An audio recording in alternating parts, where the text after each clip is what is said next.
All right, everybody. I don't know if we actually have anyone in the audience at this point because I made an entire news stream, but it turned out that it was all my fault. And I was doing it in Brave. I was trying to go do a Google Hangout in Brave, and that doesn't work because it's a competitor to Google Hangouts and stuff because it's not Google. And so that is the problem, apparently. And I'm going to post this stuff on the other social media. So while that is happening, I'm going to mute myself, and I want other people to say hi and everything. We're really, really, really good friends now after going through that experience. Yeah, no kidding, right? Yeah, we've had some problem-solving journey and a lot of creative solutions, and it turns out the whole thing was just down to Prince's trendy browser. Yeah, Brave is really great though. I know, everybody loves Brave, and then you get some crypto with it too. Apparently, I'm pretty sure that's a thing, isn't that? You might be rolling in the Brave coin or whatever they call it. I think it takes a really long time to actually get anything. So hold on. Remember not to ask me questions. I'm posting on things right now. All right. Well, our guest today is Everyday Oppression. Hello. Do you want to introduce yourself? I know you. So you said you had a YouTube channel, but you haven't really been active on it lately. Yeah, no, I've been adulting too much in my life and working a lot. So it's been other things have been drawing my attention away from making my videos. So I've been absent on my channel. So I am very sorry for that. Yeah, well, I think that's pretty natural.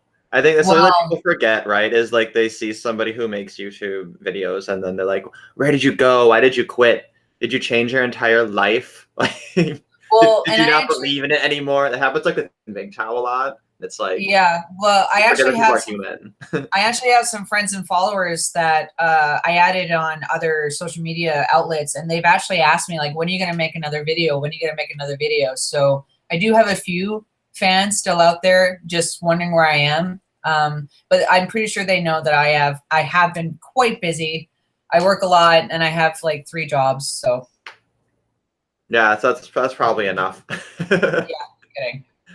So well, we appreciate you making the time to come out here to our humble podcast. We have we have a nice audience of some regulars with a fairly active live chat, which I like.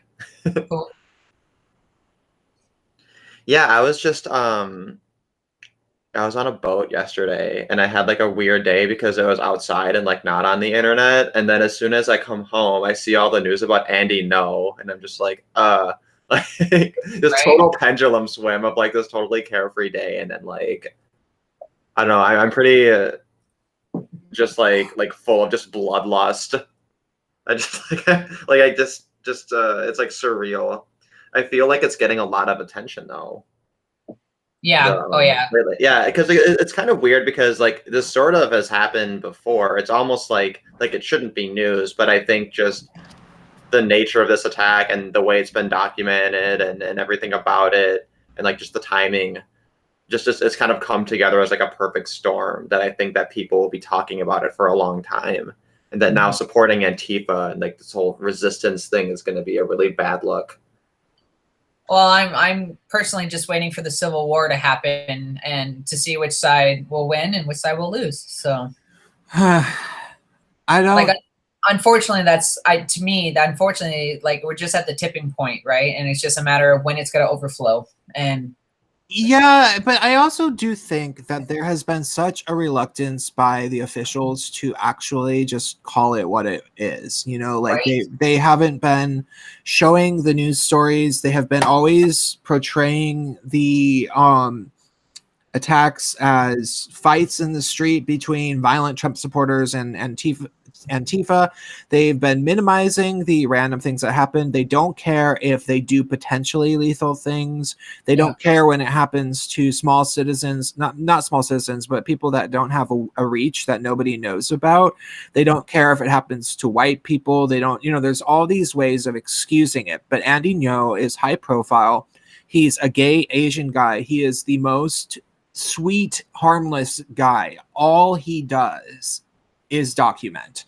And so, it's going to be a real turning point, because there's been people, high-ranking people who have actually excused Antifa, like Keith Ellison, apparently. Let me up. Who exactly? Keith Ellison is an attorney general of Ellison. He is deputy chair of the Democratic National Committee since 2017. He's Minnesota representative. I think attorney general at one point. Like, he's had all kinds of jobs. But I remember he was running like kind of recently, and like I have a lot of like Facebook friends who are like lawyers, and they have the worst takes. They're just awful. Like one of them's like this feminist lawyer, and she's like doing her whole long apologetics essay about how she's supporting Ellison even though he's a wife beater. Oh my god. We can excuse that, right? It's fine. I'm sure she deserved it. Yeah, but yeah, it's just such an absurd thing, and the idea that people might excuse this is completely absurd, and it will just make them look so bad. And I think that this is where federal prosecution will likely start coming in and being like, look, if these cities do not enforce the law when things like this are happening, then we're going to do something. Like, I don't know what federal prosecution can do exactly, but I don't know, deny any federal money to these cities or something? Is that something that seems, I don't know. Yeah.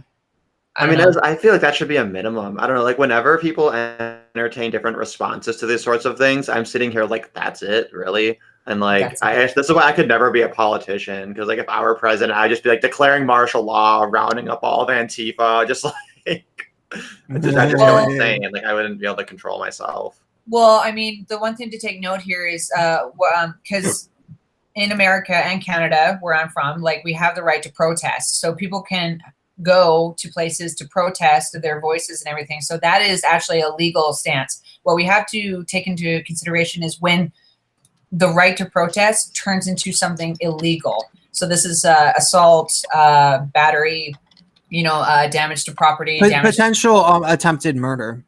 And that too. So, and here is where the tricky thing is like, why isn't the police stepping up when, in fact, protesting leads to violence, and violence is assault. Assault is a crime. So when they see a crime happening right there, and other people are videotaping, and we have actual video and audio proof of an attack, why aren't they doing anything? So.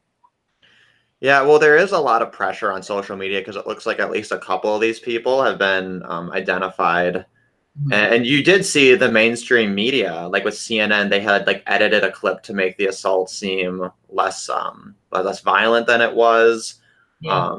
So yeah, and I think that they're kind of crushing under this overwhelming pressure on social media to basically do something. Something I know, but like I said, something has to give. Like why are we taking it this far unless it's for, I don't know, diabolical means? Like, the higher ups, the elites actually want this civil war to happen, like I said, and we're just the spectators waiting for it to happen. Like what's going to be the boiling point? So yeah, it does, it does seem like there's somebody out there that is funding. I mean, I don't want to say that all of the elites want this, but what I would say is that it seems like the news is, and who funds the news? These are not profitable businesses. We know that they do get checks from people like George Soros. We know that he's invested, hundreds and hundreds of millions of dollars in places like the New York Times, even Disney, Vox, things like that. We know that. And then, Portland is not a very wealthy city at all. It's a very, very, it doesn't have a thriving economy. It's just a cheap cost of living because it's relatively nice weather. And, it's not super metropolitan. Like, people think of it as this big city, but if you go there, it's kind of like, yeah, sorta, it's like a medium city, really. And so, it really wouldn't be hard to be giving them money to have certain political stances. Same with Berkeley. Berkeley is tiny, really, actually, if you go there. And so, I mean, this is all unverified. This is entirely speculation, yeah. But the fact is that, if different people desperately need money and they're getting it, they can be persuaded into doing really, really bad things that they that they know is potentially wrong. But until something really, really, really bad happens, they're going to keep doing it because they really, really want that money. And so, it's like, we've gotten to that point. Like, whatever happens, I mean, he's hopefully going to pull through. It's so terrible. It's that, but they threw, I believe that it seems to be determined that the substance that was in the paper cup, it's like partially milkshake, partially quick drying cement, and partially some type of acid. And so it begins drying and giving you a chemical burn, as well as being extremely heavy.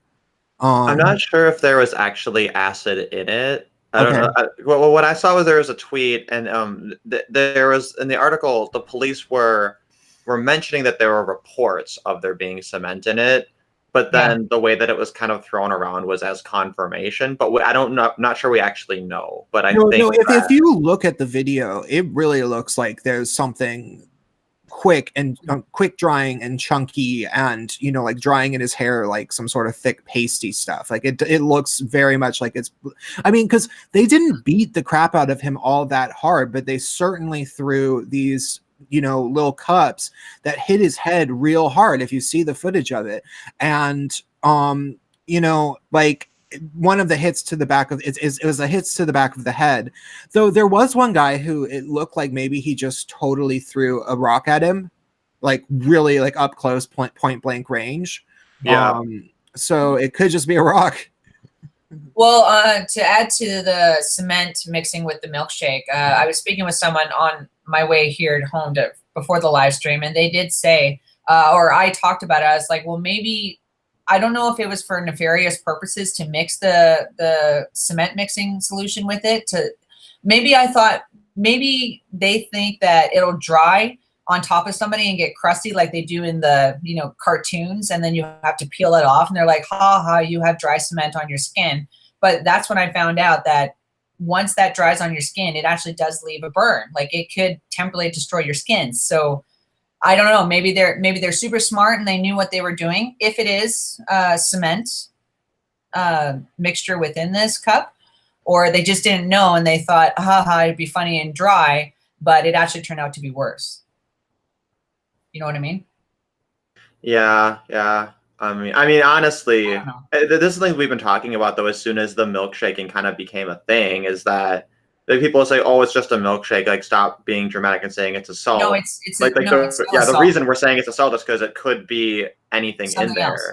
Yeah, no, it's still a salt. It's still, you're throwing a substance, an unknown substance, onto somebody. I don't know what it is in the States, but in Canada, if you spit on someone, that is still assault. It is that in the United States. You can, like, I have a friend who this is actually a really funny story. So she, when I was about 17, there was this party called Operation Mindfuck.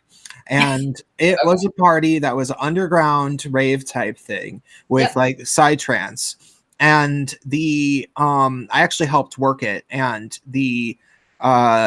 there's all this really weird crap there. I'm not going to tell the whole story, but when you got there, the promoter gave out free acid to essentially everybody, like, unless, and there was like 300 people there, you know, and unless this person knew absolutely nobody or something, like they got acid. And so this friend of ours, this is a really weird thing. So she actually had a cat that she lost, and she had given it to the promoter to watch after for a while, and he lost it. And so she was very, very upset about that, obviously. And it was such a sweet cat. It was like she would bring it to raves, actually, and it was all calm and like, which is kind of weird thing to do. But she ended up oh, and by the way, I just got some money from Miles Kinslow. Thank you very much. I'll take a look at this after this story. So she ended up, I was working the map point. So in order to find out the exact location of this party, you had to go to this park where I and the head promoter's girlfriend were hanging out. And he said that you had to bring fruit, and so a bunch of people came and they brought all these different types of fruit. It was actually really, really cool, but you had to spot us. And so I had this weird, do you guys know in Pokemon Meowth? Yes. Yeah. Okay, so I had this really, really big Meowth stuffed animal that the girl had gotten me as a present, because she was kind of obsessed with me at the time. So she the girl that I was no, not the same girl, sorry. Anyhow, I had this cat thing. That's the point. I had this cat, and I was waiting in the park, and there was a message that said, find the people in the park with the weird cat monster. And so the girl whose cat had got lost, she heard the message, and she was like, why did he do that? Is he fucking with me? He lost my cat. And it was just this like random thing that was her sort of just being kind of paranoid. And because it was like, he didn't even think about that. Like, it was my cat. It was just something I happened to have with me, you know, like at my house. And I was like, how are they going to spot us? Well, I could bring this cat, you know? And so the girl ended up taking a bunch of acid, and she flipped out, and she became convinced that the party was a conspiracy to mess with her. Now, that isn't entirely like a weird flip out to have, because it was kind of a conspiracy to fuck with everybody who was there. It was literally called Operation Mindfuck. And so he was having like actors go around like saying weird crap to people and shit like that. So regardless, she ended up losing her shit, and she had to be hospitalized.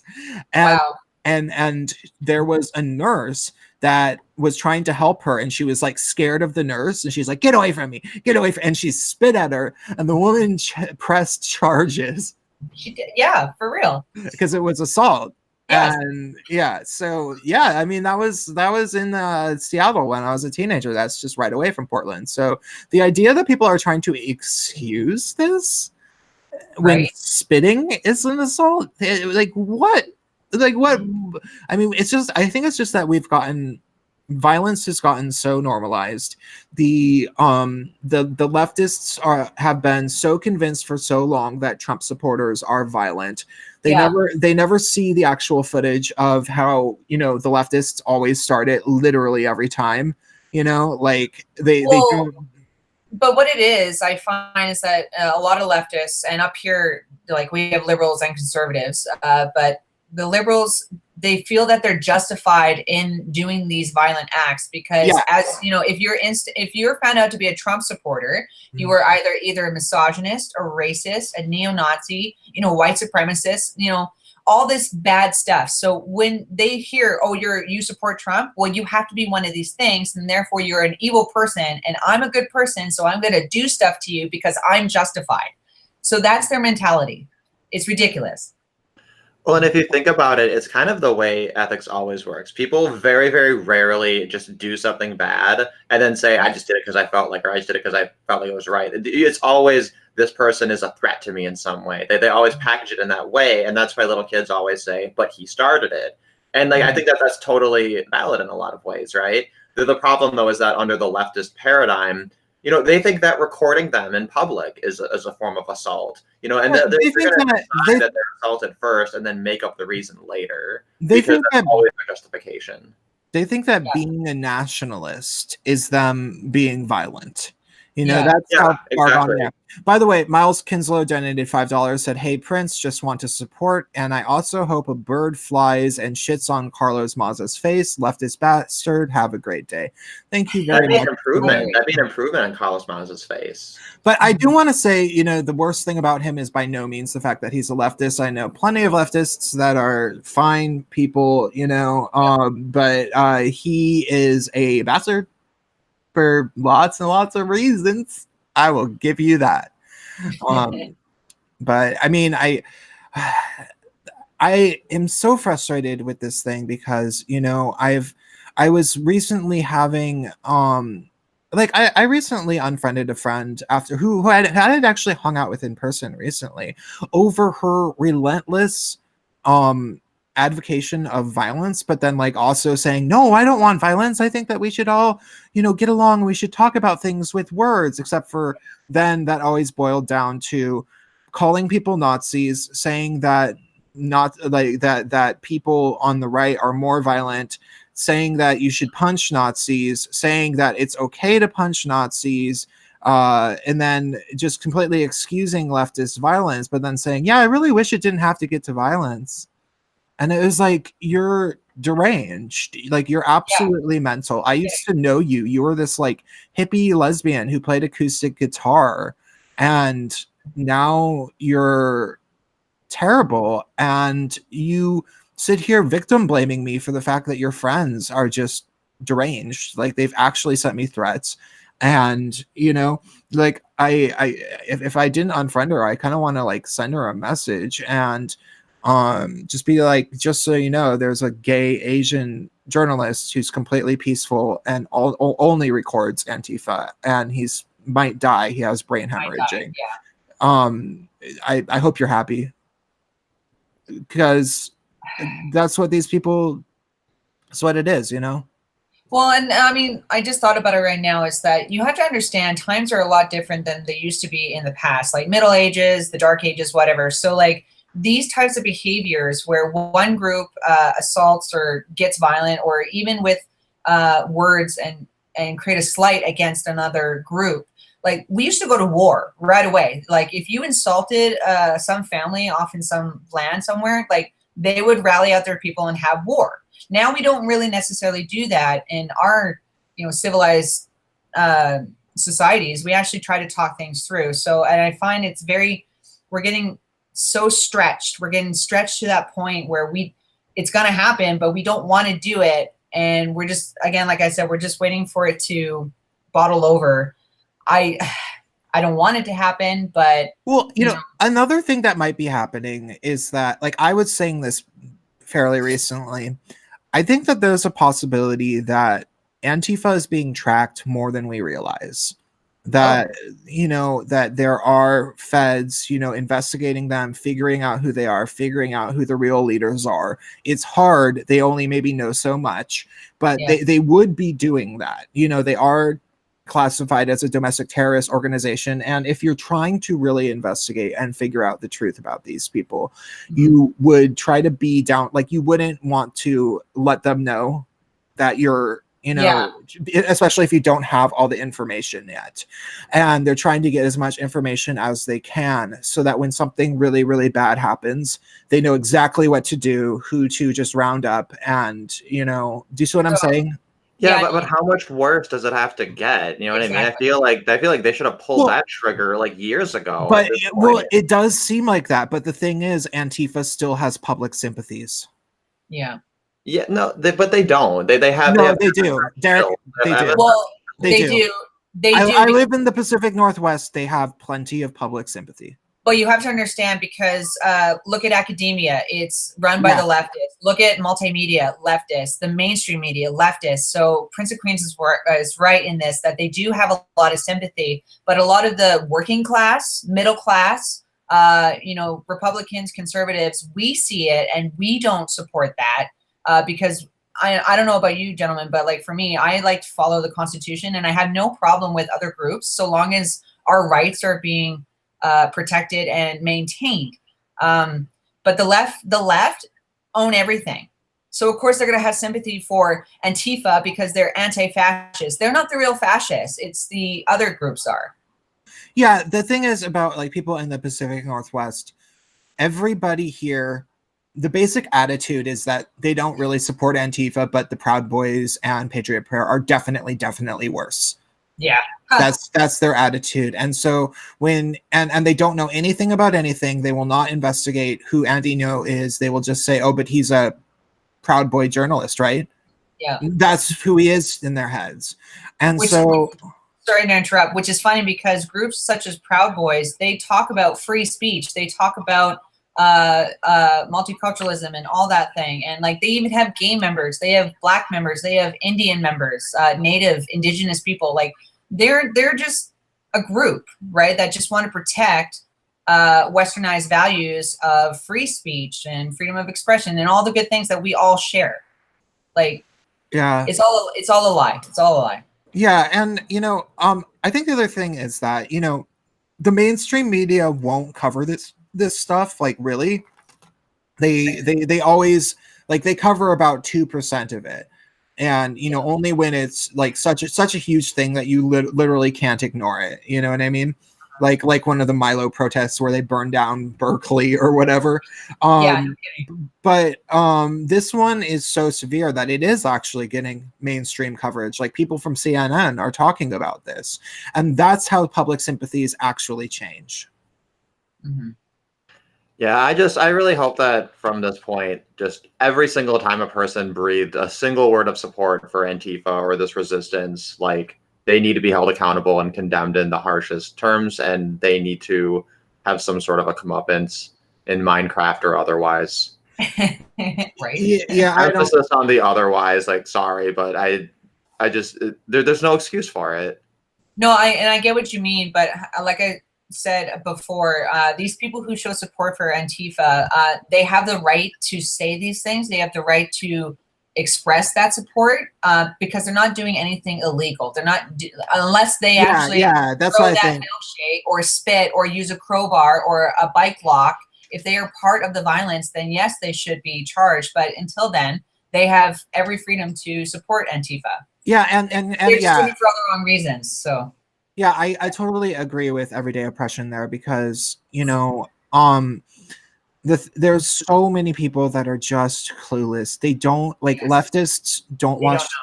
They don't watch the news. They go out to bars. They are gay. They only know other gay. Like I'm just thinking of the people in my Seattle and stuff. Like in the Pacific Northwest, like Seattle, where I am, and Portland, that I know, who are otherwise really, really nice people. They don't hang out with Antifa. They aren't interested in that. They just don't go to protests. They are not political in any way. They're totally fine. But they're gay, they're a woman, they hang out with these far leftists, they're a punk rocker, blah, blah, blah, blah, blah. That's all they do. That's their entire life.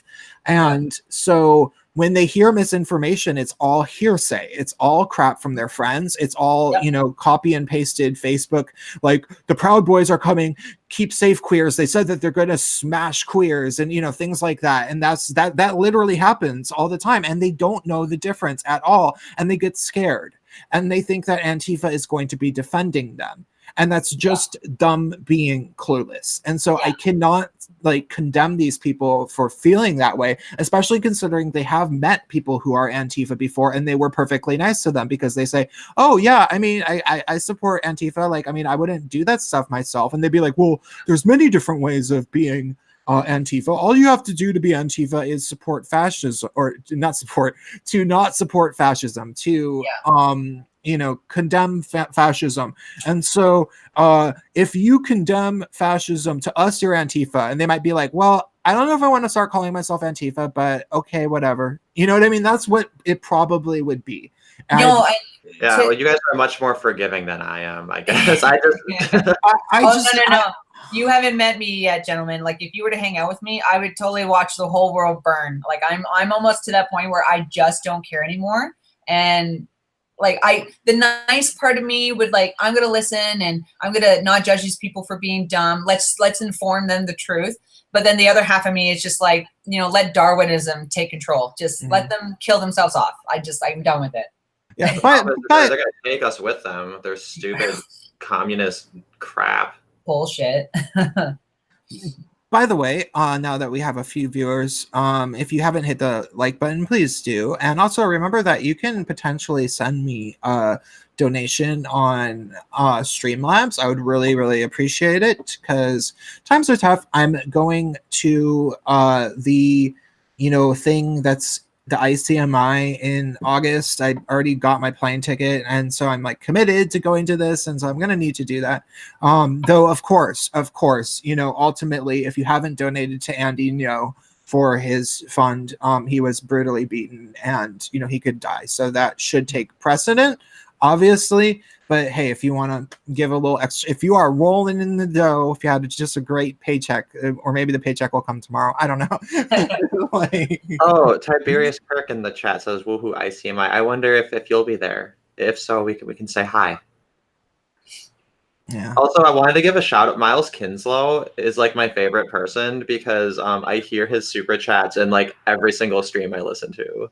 Me and Miles listen to all the same streams. Like there's this one. Matt Christensen's stream, Beauty and the Beta. I think Honey Badger, doesn't he show up to Honey Badger? And then of course Honey Badger Radio. We watched all the same programs.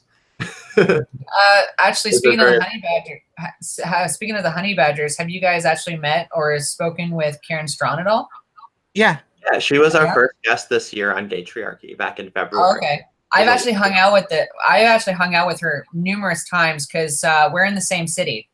Oh wow, that's awesome. Cool. Yes.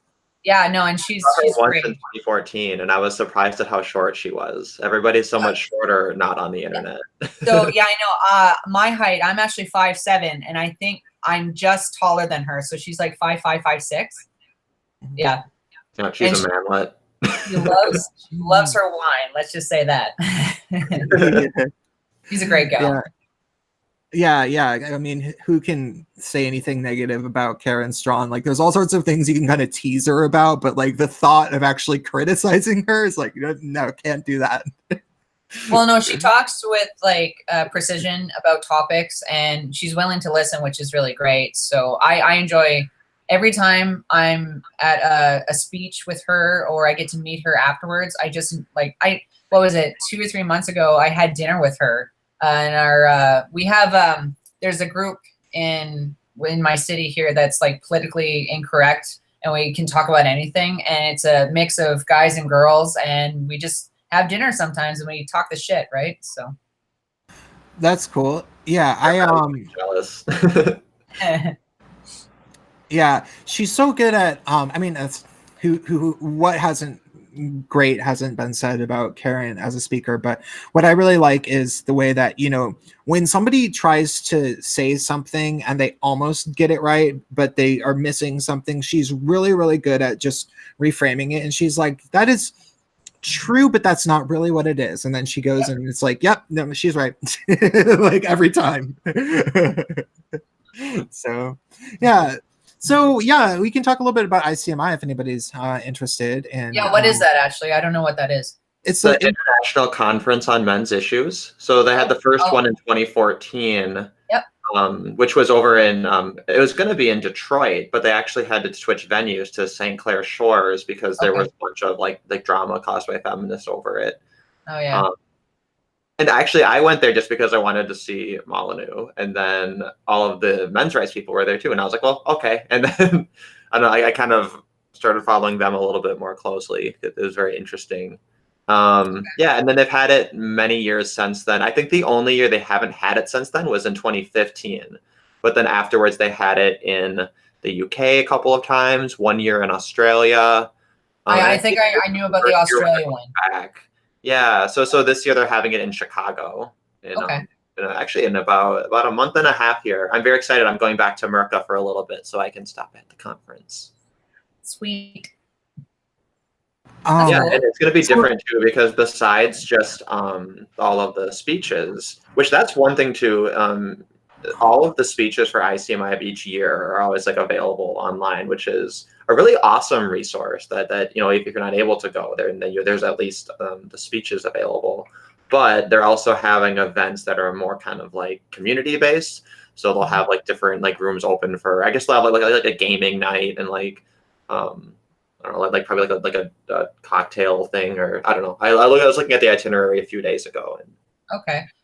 So sorry, go ahead.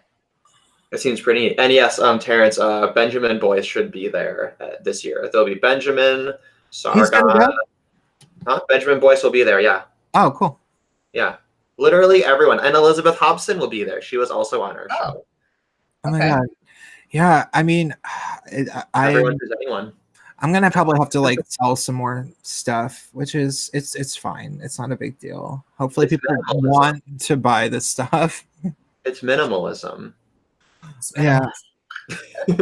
I don't know. So sorry, Prince of Queens, are you going just to as a spectator and a viewer, or you are a participant? Spectator and a viewer. I believe it's far too late for me to actually be like speaking. Like everybody was asking me for so long, are you going? I'm like, I hope. So open. Yeah. Okay. I mean, but you know, it's like we'll get to meet a whole bunch of people. And you know, I have to say, and this is not just me like wanting attention, because I actually secretly like, it's like if people want to check me out, that's cool. But what I would really like to do would at some point deliver a speech in front of some big group of MRAs about why I feel it can be so important to get gay men on board with the men's rights movement. Because once they decide that like, once they see it, once it clicks, and you know how much feminism abuses them and all sorts of things like that, they don't stop being, you know, an MRA. It's like they're never going to just go back. They don't have any reason to. I think that, and especially with young men, you can get young straight men interested in it, you know, and then they get all bitter, and then they have problems around girls, and then they stop. And you know, like I've known so many people on YouTube and everything who used to be more kind of like that, and then they just fall out of it and they don't really talk about those things anymore. And it usually seems to have to do with them dating females, and I can completely understand that, you know, but gay men aren't gonna do that, you know. And that, and the other people that I think should really make a actual an organized push to represent for the MRM would be mothers of males. And there should be an organization called MOM, and it would focus on, you know, because you can get mothers who are like, look, this is this really sad thing that's happening to my little boy. And they can be effective advocates in that way. So those are my two kind of ideas. But at the same time, it's like, I can say that a lot of times, and I can say that to people in the, you know, hallway. So like, whatever. Yeah. Well, I mean, to add to that, it's interesting that, you know, the MRM and MRAs, like it's almost that we do need to include more gay or bisexual males, even trans men, you know, to speak for straight men, because we all know that like straight white men are like public enemy #1 right now. And so when they express themselves, everybody shuts them down. Everybody from the left and feminism just automatically tunes them out, right? So in a way, having gay men stand up for them, which I have done numerous times. Like I've seen my straight friends getting lambasted online and in real life. And I'm like, you can't just fucking do that just because they're straight. Like, you know, they have their opinion, they have their voice, and they have a right to be heard. So I do it personally a lot. Me too. Like, and at least I have a little bit of leeway with the left, because if you shut down a homo and like, you know, cut off his free speech, well, they're just proven to be hypocrites. Yeah, well, they have no problem doing it in places like Seattle and San Francisco. They will just totally come after you if you're a gay guy. They'll be like, oh, gay guys are more misogynist than straight men. You just think vaginas are disgusting, blah, blah, blah. Like they will totally turn all homophobic or anti-gay or whatever. But they don't see that they're doing it. It's like, no, they don't care, because they're becoming desperate, because they have no great, they like, first they try saying, oh, you just you're just a neckbeard who can't get a date, and it's like, no, actually, I'm a gay guy who's had sex with well over 100 men, and I kind of am embarrassed about it at this point. And then they're like, oh, it's because you just hate women. You have mommy issues. You think vaginas are disgusting. Blah blah blah blah blah, and it becomes this really disgusting thing. But at least they don't get to like explain away what you're saying. Like they get to start viciously insulting you, making them look crazy, which is a lot better than them being like, oh, you know, like even if a guy is totally cool, he can get women like him, maybe he even has a girlfriend and he happens to be an MRA, they can still try to be like, come up with some dirt on him, be like, oh, I know his ex-girlfriend and he was really, really kind of abusive. Like, I know. You know, like they'll do that kind of crap, but they just can't do that to the gay guys in the same way.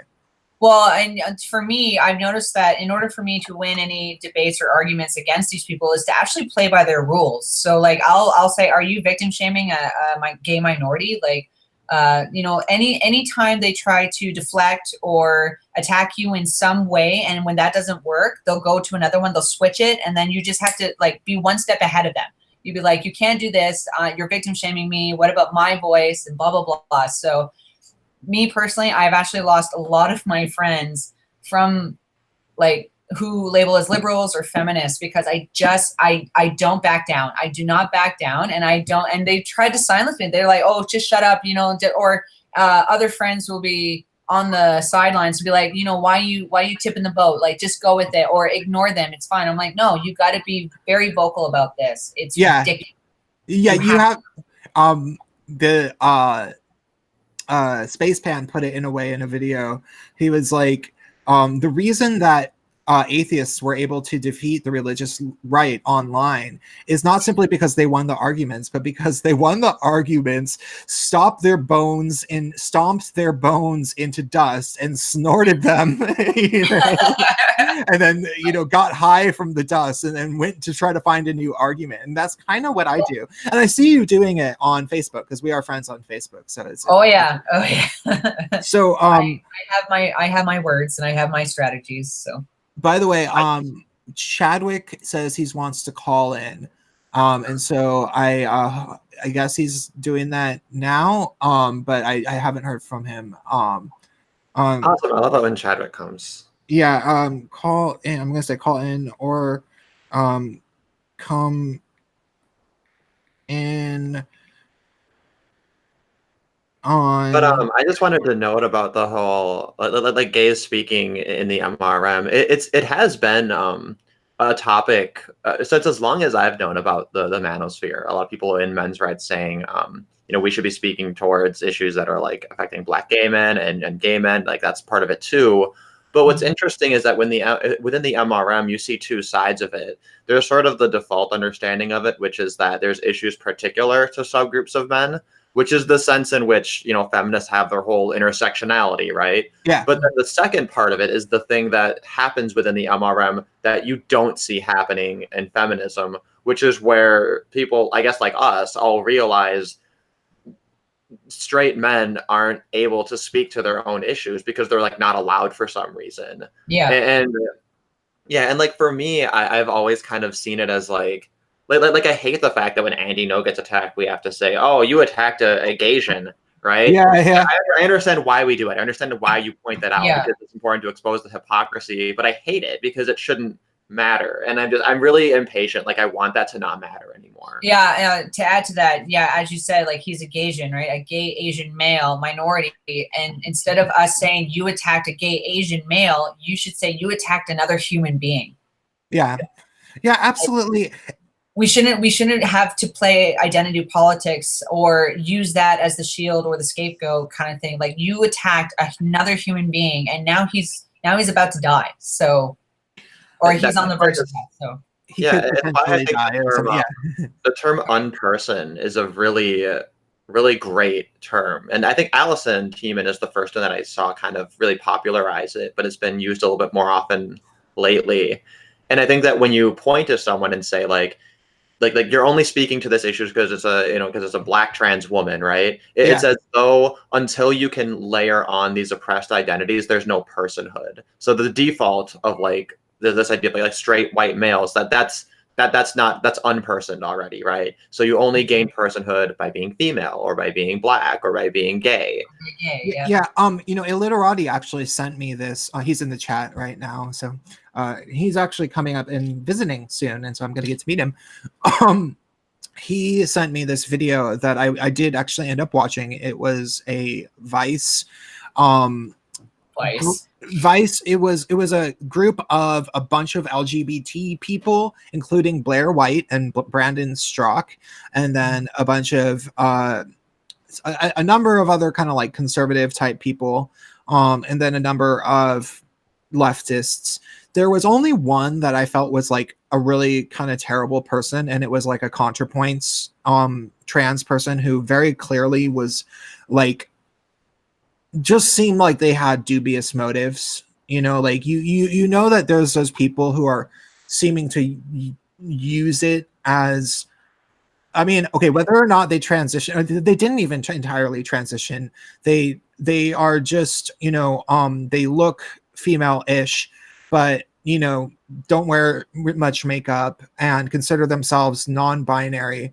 And the way that they talked, it was so clear that they want sympathy from people, and they want people to, you know, type. Yeah, and then they had like reasons for it that they basically stated. And one of the things about that person was, and this is a thing that you hear very, very commonly, the left believes that you that when it comes to the LGBT community and everything, that what the best thing to do is to start with the people who are the most vulnerable and then work your way up when you're trying to help people. And that is their mindset. And it's really funny. And you look at that person and it's like, oh, so then you made yourself the most vulnerable. Like that was your little plan. I see what you did there. So give me all the attention, give me all your help, give me all your sympathy. Start with me first. Yeah, there was this little moment where, because Blair White, of course, was not happy with this person. No. And Blair White was just like, no, I mean, I'm sorry, I don't know you, but like, I don't like you saying that you're trans and then also non-binary. It's not that you don't have gender dysphoria. Like, that's not what I'm saying. I'm not talking about your personal experience. I'm saying that you are not me. Okay. And then that person is like starting to look down and stuff. And then the host, this is the only time the host ever did that. And I don't remember what the non-binary person's name is, so I'll just call them Jenny. And the host is all like, Jenny, how are you doing? And they, I swear to God, they start shaking a little bit and they're like, I'm okay. You know, like, and it was it's such a clear indicator of this type of mentality that, you know, some trans, like, okay, and I hate generalizing in this way because there's so many people who aren't like this. Like, I've known so many trans girls who are, you know, strong. I mean, like, I don't know if you know Melissa Carley, but like Melissa Carley is like not like this at all. But there are some trans women who are they do this thing where it really makes me feel as if maybe when they were a kid, they got used to, you know, like maybe they had an older brother that would, or like just a brother, maybe it was a little brother that would like kind of beat them up. And they found that if they started crying for whatever reason, the parent would give them a lot of sympathy, and they used that to get by. And then they started doing that in school. And then after they went through puberty, it stopped really working. And people were like, oh, come on, stop being such a little crybaby. Yeah, stop being such a little crybaby. And then they realized that if they transitioned and they appeared feminine, they could get that back, that little sympathy back. And I know a number of trans women who actively at least do that. I don't want to put thoughts into their head and say that's why they transitioned, because I don't know, but it really, really makes me wonder, because I see them doing that so much.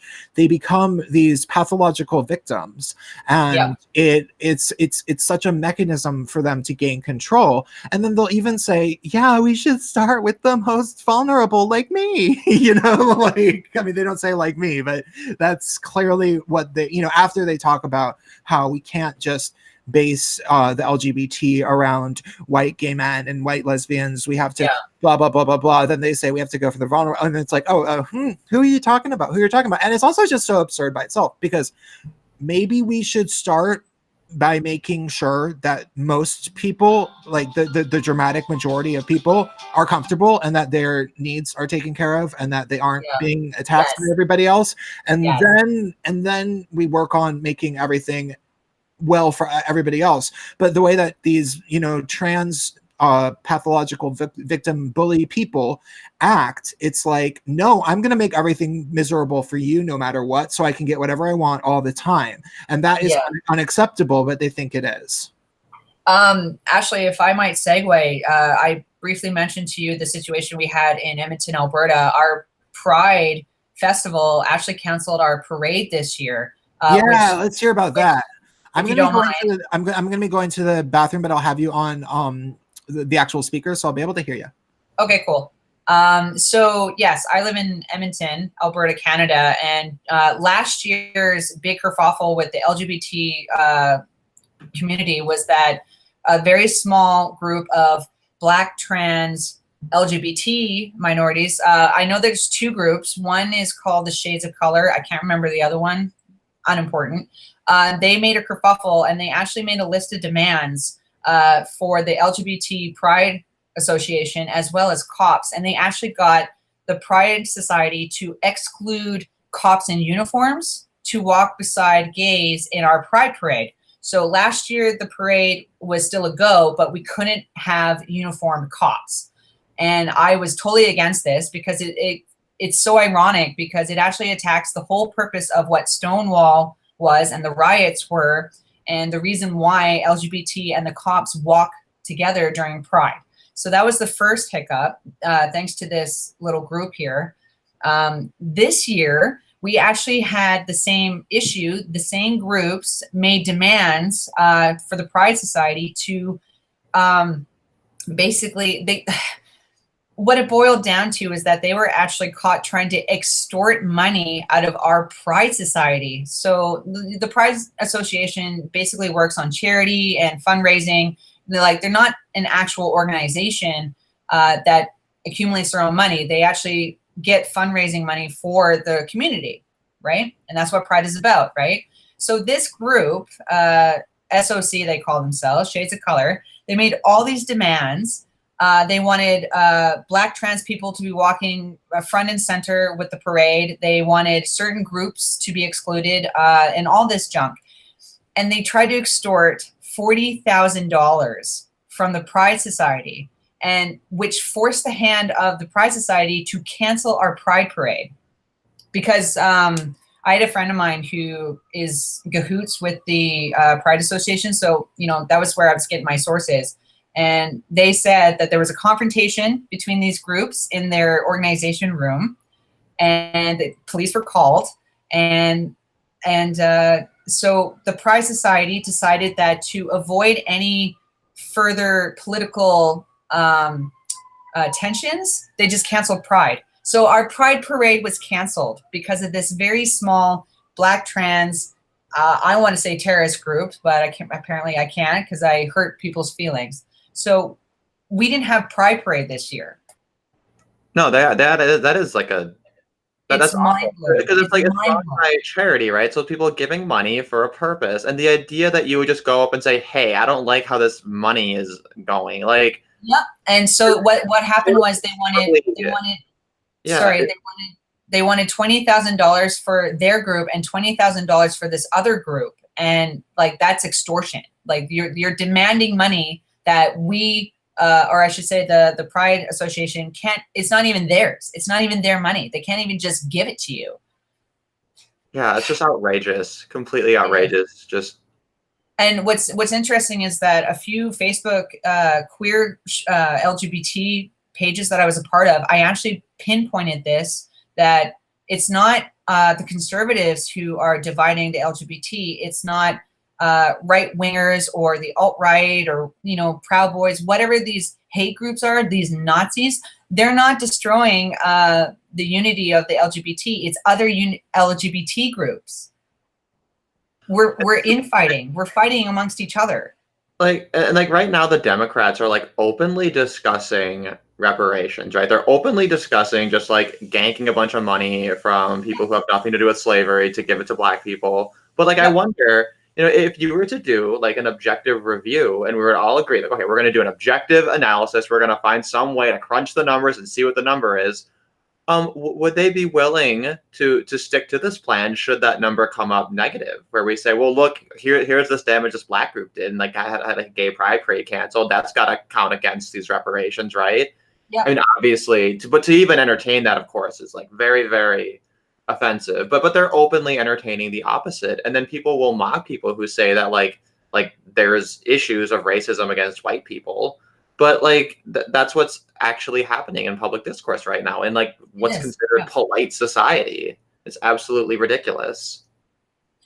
The clown meme is just so apt. Well, we live in a clown world, and I'm no longer surprised when I hear these stories. I'm no longer surprised. I truly believe that leftism, as an ideology and as a group of leftists, have infiltrated almost every group, every minority group, the Black community, the LGBT community, trans community, and it's ruining everything. They blow things out of proportion. They're demanding these ridiculous things that cannot be accomplished. And, it's as George Orwell's 1984, where, diversity is our strength, and people with wrongthink are punished. Kids are spying on their parents, and then they can get their parents arrested because, they don't accept their gender at the age of 5. Like, we are living in an upside down world now where truth is now lies and lies are now truth. Like, it's weird. And it seems they'll never be satiated either, and this is the problem I have, is people on the right tend to kind of just look for a resolution and tend to compromise. And then what happens is the left, they take as much as they possibly can, and then they say, well, why don't I have more? And they just push that line further and further and further, to the point where even the so-called right is extremely far to the left. I would not consider Donald Trump to be like a right-wing politician in any sense. He's a centrist at best, but you're president of the largest government in the world, and that government maintains its size, you're a leftist. Yeah, I just want to say every day that like everything that you're just saying about like the divisiveness of the LGBT, it's so incredibly true. It's so like I've said this. I don't. What's up? I can't even be around other gay people, which is really sad, because most of the time, not all of them, I actually have been privately communicated with a lot of conservative gays, lesbians and gay men, who are coming out and be like, thank you for saying this on this page. I wish I could say this, but I can't. And they're like, or I may not agree with you 100% or the way that you talk, but you do make a very valid point. And it's a concern. It's a growing concern amongst even some liberal gays, because they believe in the rights, freedom of speech kind of thing. But they tend to care about what you were saying before, about who is the most vulnerable. And right now, the SOC group is trying to portray themselves as the most vulnerable. And so we have to support them. And if you go against them, if you speak out against them, then you're the bad guy. Like, yeah, no, it's definitely the case. And it's so absurd the way that, the left will just pretend to have amnesia when it comes to trying to isolate the source of these problems. Like, according to them, this all started when Trump started running for president. That is so incredibly untrue. It started in 2012 when Trayvon Martin was shot. I remember I was in the San Francisco Bay Area, and, Black Lives Matter was a Bay Area movement. As soon as Trayvon Martin was shot, everybody was like, hold on, stop caring about the economy, stop caring about Occupy, stop caring about, gay marriage, stop caring about literally anything. The only thing we can ever talk about is how bad it is for Black people, ever. And then trans people got to do it too. And then eventually it became Muslims. And then Donald Trump started running, and then it was like women and, but at the same time, it was like, it was not Trump. They were doing this. They did not need any help to do this. It was their thing. They didn't need any prompting. And so, yeah, it's really, really absurd. I do think, though, that, I personally, and I say this because it's just been traditionally true. It sounds really, really pretentious and kind of braggy, but I've always had this weird thing where the way that I see culture, like the type of music that I was into when I was a teenager and a young adult, the types of movies I watched, the types of ways I dressed, and just like everything culturally that I noticed, I always am about like 3 to 5 years ahead of the curve. When I feel this way, it takes like 3 to 5 years for other people to start feeling this way. And I started really, really noticing that this stuff was a problem in 2014. It was like, you guys are insane. You guys can't talk about anything. Like all you want to do is be angry. You don't want to find solutions. You want to attack anybody who is doing anything that could help. Everything is wrong with you guys. And for a while I just was like, okay, I'll just never talk about anything related to it, but then I couldn't avoid it. And so I started again, and 2015 was when I was like, I need to put my foot down. So I started in my social circles, and I was like making myself clear. Then I started really, really watching YouTube by the end of 2015 a lot, and then I made my channel in 2016. But what's funny is that it's still only been 4 years. Yeah. It's only been 4 years since I got fed up. And so, there's that 5-year mark where it's like, is everyone just going to get fed up by, because, not only is it that me being this, prophetic person, that blah, blah, blah, like all that, whatever I can say. But it's not so much that. It's also that, like, I was in the San Francisco Bay Area when it started. That is where it really, really started.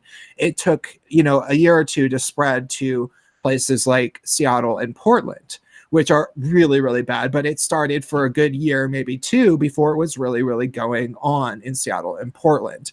And now I'm noticing people in the Seattle, Portland area really starting to get fed up with certain things. Like, the lie that it was all trans women of color at Stonewall. Everybody, I hate hearing that. Yeah, it's just not true. No. It's not even remotely true. It's like the reverse of what is true. It was like basically all gay men, and when like one lesbian drag queen or drag king. Well, and people forget that men were cross-dressers back then.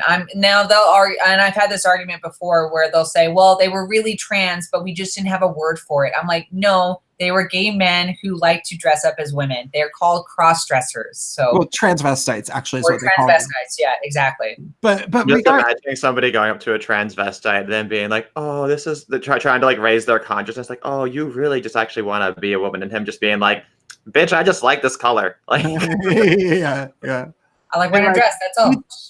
This is cute. Yeah, but I mean, there were people that were trying to get sex change operations back then. I don't know how many of them succeeded, but Sylvia Rivera was speaking about it, and I have a video about Sylvia Rivera. They removed it from my YouTube channel, but I can link it to you on BitChute, and I have one about both Sylvia and Marsha that I did earlier this month. But some people brought it up. Somebody in Portland who knows thousands of people in both Seattle and Portland, he was like posted some meme all like, y'all white homos cheering about pride, you got to remember that it was all trans women of color that did everything.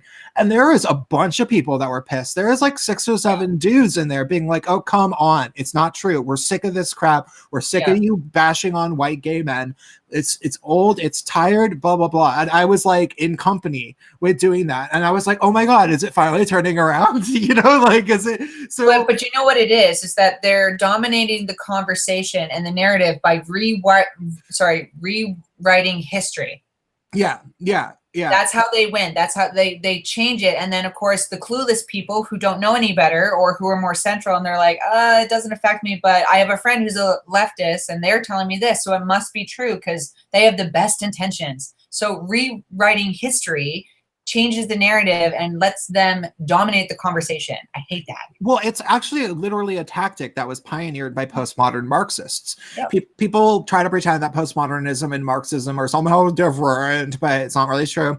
The majority of, almost exclusively, the postmodern philosophers were all at some point Marxists.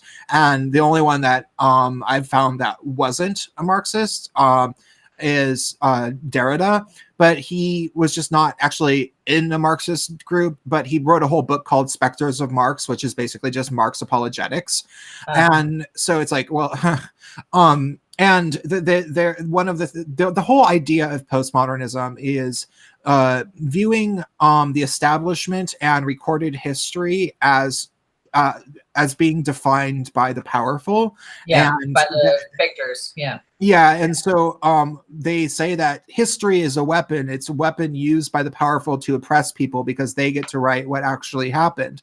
And so they plan to they have blogs called History is a Weapon, and it's these types of people. They're very open about the fact that they do it. Now, of course, there's the cult of ContraPoints would have you believe, oh no, that's not true at all. But you could just find very specific examples, and of course, ContraPoints is the quintessential example of somebody like that. So, the world we live in. I actually, yesterday I was on a boat with very normal people, so I had to be on my best behavior and not offend anyone. It was very difficult, very just mentally to avoid anything that might upset anyone. I did a pretty good job. But it just struck me this double standard for anybody on the left. They're not censoring themselves. They can say whatever the fuck they want. You know what I mean? But if I say something that if I mention maybe the moon landing was fake, or cryptocurrency is really cool, or whatever, often that's it's a conspiracy. I know, and it's just I don't, and I find it so unrelatable, how people get offended that I can't even figure out what their rules could be.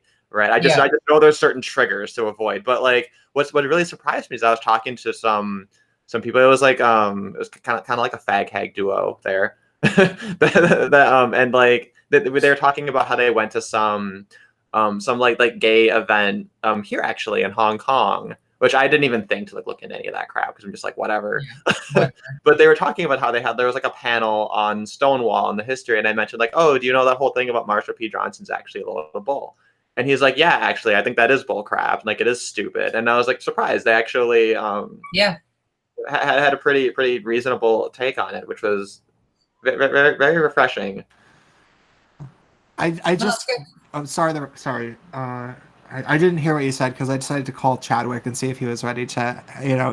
Just that I mentioned the whole Marsha P. Johnson myth, and people were like, yeah, actually, you're right. And they didn't offend anyone, which might have been the spiciest thing I said. No, so do you know why that is? The New York Times, actually 2 days before I released my video about it, mine got into the debunk of the trans women of color led Stonewall, but New York Times made a general video debunking a bunch of the myths, and it was called "The Stonewall You Know Is a Lie," because there's a whole bunch of incorrect information. And so they had these old gays, generally, old white gay men being yeah, so that's not true.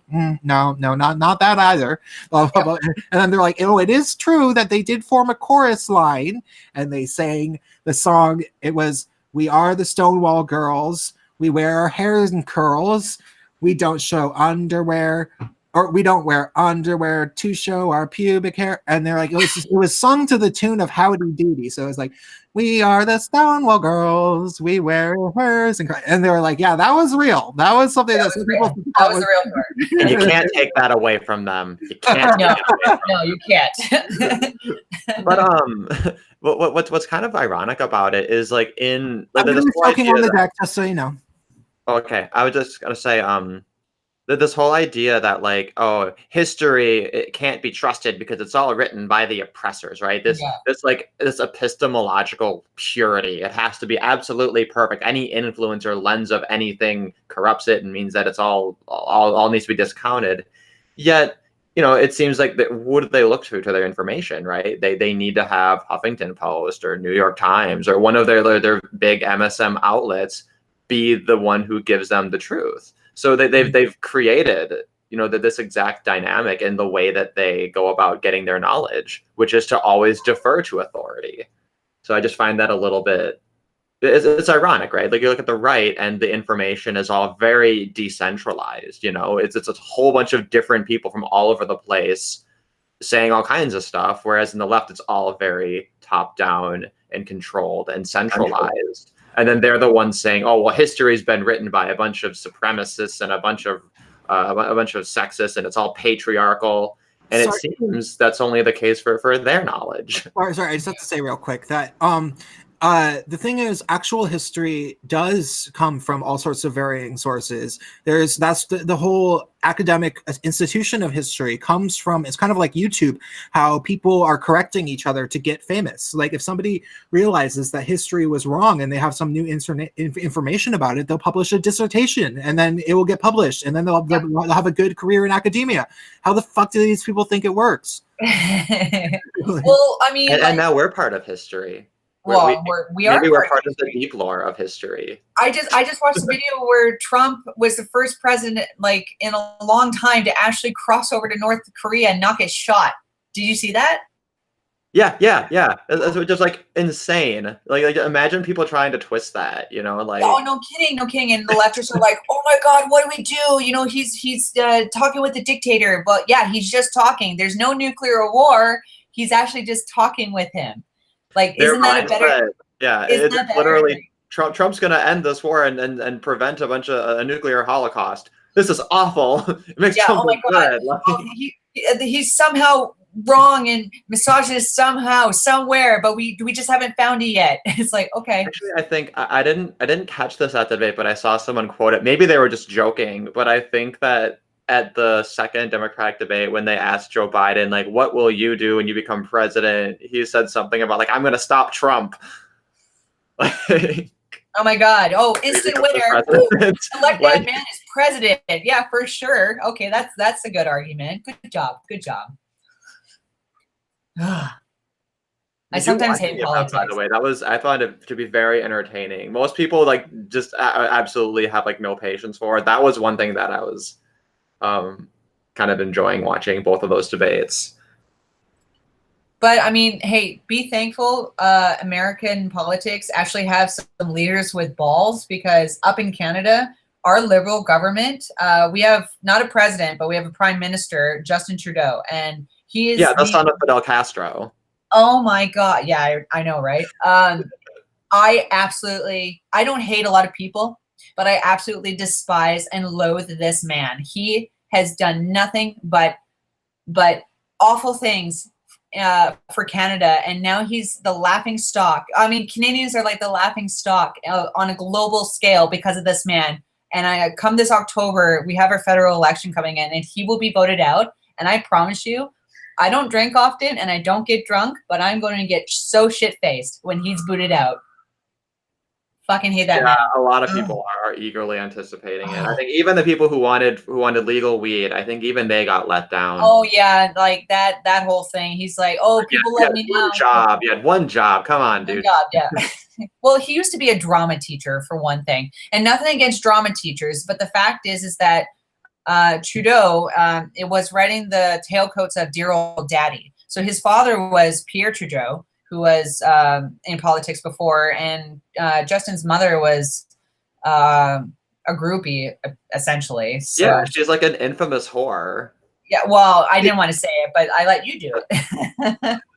So, like, I mean, he is so. What was it? A lot of conservative-minded people here in Canada have said that Justin Trudeau is not led economically. He's not led intellectually. He's led ideologically.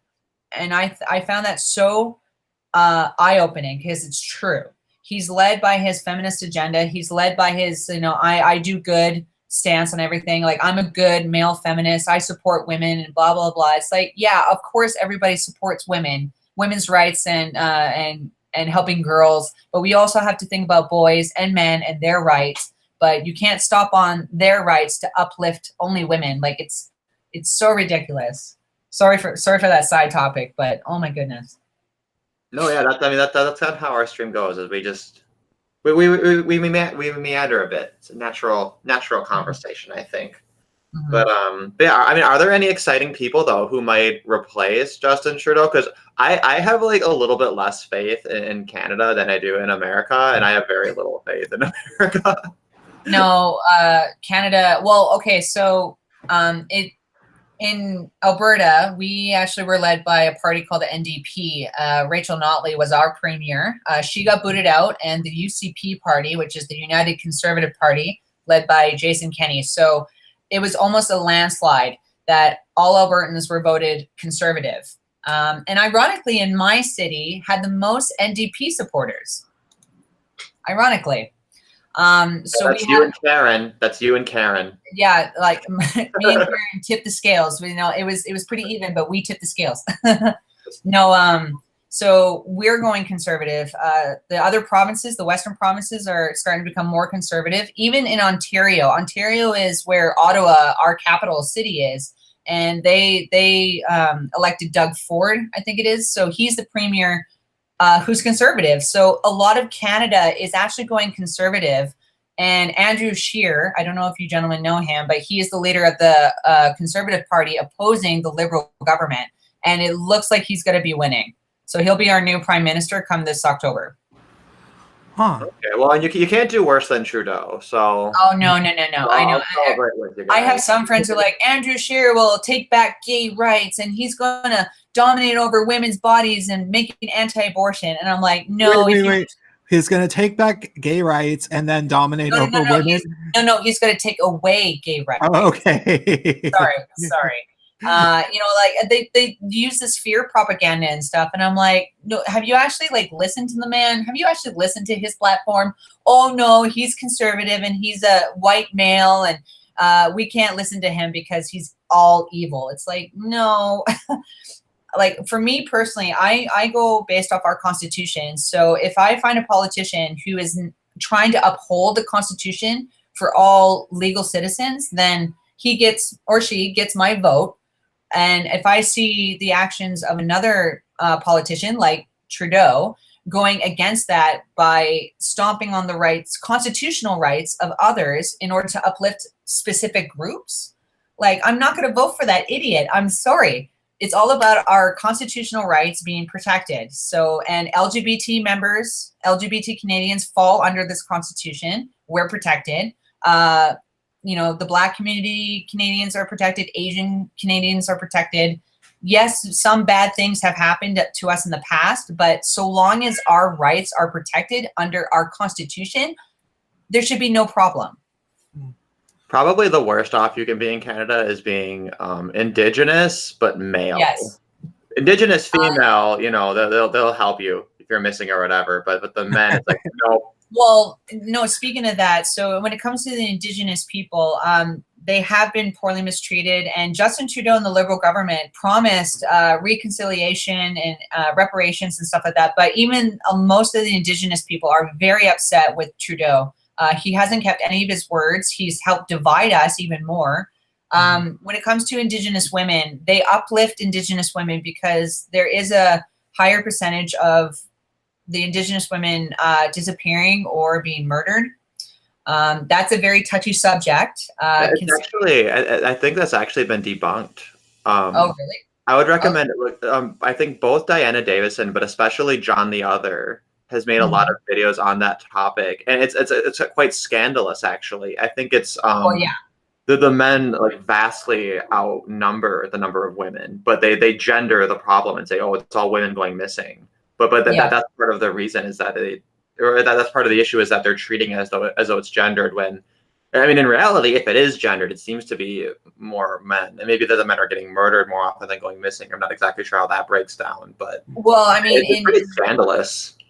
In media, the whole focus is on Indigenous women, and we rarely ever talk about the Indigenous men. So, yeah, it wouldn't be surprising then. Yeah, I haven't compared the numbers in America, but I think there's a similar phenomenon that happens here where I've seen organizations that specifically focus on missing women and girls of Indigenous populations. And I'm going to guess it's pretty much a carbon copy of like the exact same thing where if you were to make it non-gendered. But the issue, of course, is that if they were to just make it a missing Indigenous persons fund, they would get less money. Oh, yeah, for sure. For sure. Organizations get more money the more that they uplift the woes of women versus men. Yeah. So, by the way, I had something to say about feminism, because we are now kind of talking about it. My father died, and so I've been going through his stuff. Thank you. And I've been trying to do this for a while, because I've been trying. I know that that leftists change the dictionary definitions of words, and I've been trying to figure out just how deep this goes. And one of the things that I'm pretty sure they did for a while was try to change the definition of socialism, but then they've kind of changed it back. It's like, no, this is the stage right before communism. Yeah, basically. And the other thing that there's a few other things that I was interested in. So I found a dictionary that's from like 1952 or 1953. That was my dad's, because he was born in the 30s. And so one of the things that is in it is the definition of feminism. And I looked it up, and I found that, yes, in fact, it has changed. Now, when you look at definitions of feminism, it's generally going to be the theory of social and political equality of the sexes, right? Or the genders. It used to be the theory that women should have the same rights in society as males. So there was no social thing. I think that definition of social being part of it must have been added through in the third wave of feminism, when they had all of their equal rights and they wanted more, and they wanted special privileges, like all the things that they started getting even more during the third wave. So found that pretty interesting. Yeah, that's a nice take on looking at it. Yeah. So probably make a video about that. That was just a little side point. We can talk about whatever. Well, actually, gentlemen, I think I'm gonna go, because my cat wants some attention. But more importantly is that it's Canada Day long weekend, and my guy is with our friends celebrating a birthday party, and he's kind of been texting, I'm pretty sure drunk texting me, which means I gotta be his TD. Well, we were supposed to do this so much earlier, so we were, yeah. It was really, really wonderful to have you on. Thanks for having me. Yeah, I think happy Canada Day. Also to everybody, happy Hong Kong Special Administrative Region Establishment Day. That's my holiday here. That's literally word vomit right there. Isn't that the most like Chinese government-esque thing you've ever heard in your entire life? Right. You're like, we should just ask them to shorten that day. Shorten it. Well, I mean, if you ever want me on again for a future topic, I'm more than happy. So. Oh, absolutely! You were a wonderful guest. Thank you. Yeah. And now, it's really horrible. The Google Hangouts on air is just going away on the 1st of August. So, we might have to just do recorded shows that we record with, Skype or something. And then no, we could find a way to stream without Hangouts. We'll do what everyone else does. Yeah, we have the technology. we're just boomering it up. We just don't want to learn things. Yeah. I'm a boomer, so for sure. Technology and me just butt heads. We don't work. Yeah. Sucks. Chadwick said that he was going to be calling in. He's drunk at a bar. He was like yelling at me when I called him. He was like, oh yeah, I'm drunk at a bar. I'm going to call you back in like 5 minutes when I go smoke a cigarette. I'm like, okay. Well, I mean, if you can still get him, you can get him to take my place when I leave. So. Yeah, I don't know if he's gonna be up for being an actual guest, because he's like actually in a bar in Manhattan, New York City. So. Maybe he's celebrating Canada Day long weekend like I am. So absolutely, that's definitely what it is. Has nothing to do with gay pride. Oh yeah, that's right, gay pride. Forgot about that. No, we're in the second half now. It's the shame half. That's what we've decided. We've decided that it should be at least 50-50 pride and shame. So from the 15th onward, it's the shame half of the month. Yeah. Where you want to tend to forget all the things you did the previous night. Although right where I am, it's July 1st now. So that means Pride Month is over. So no more gay things. That's illegal now. Straight people can come out. The straight people can come out outside now. Putting away all the stupid rainbow crap.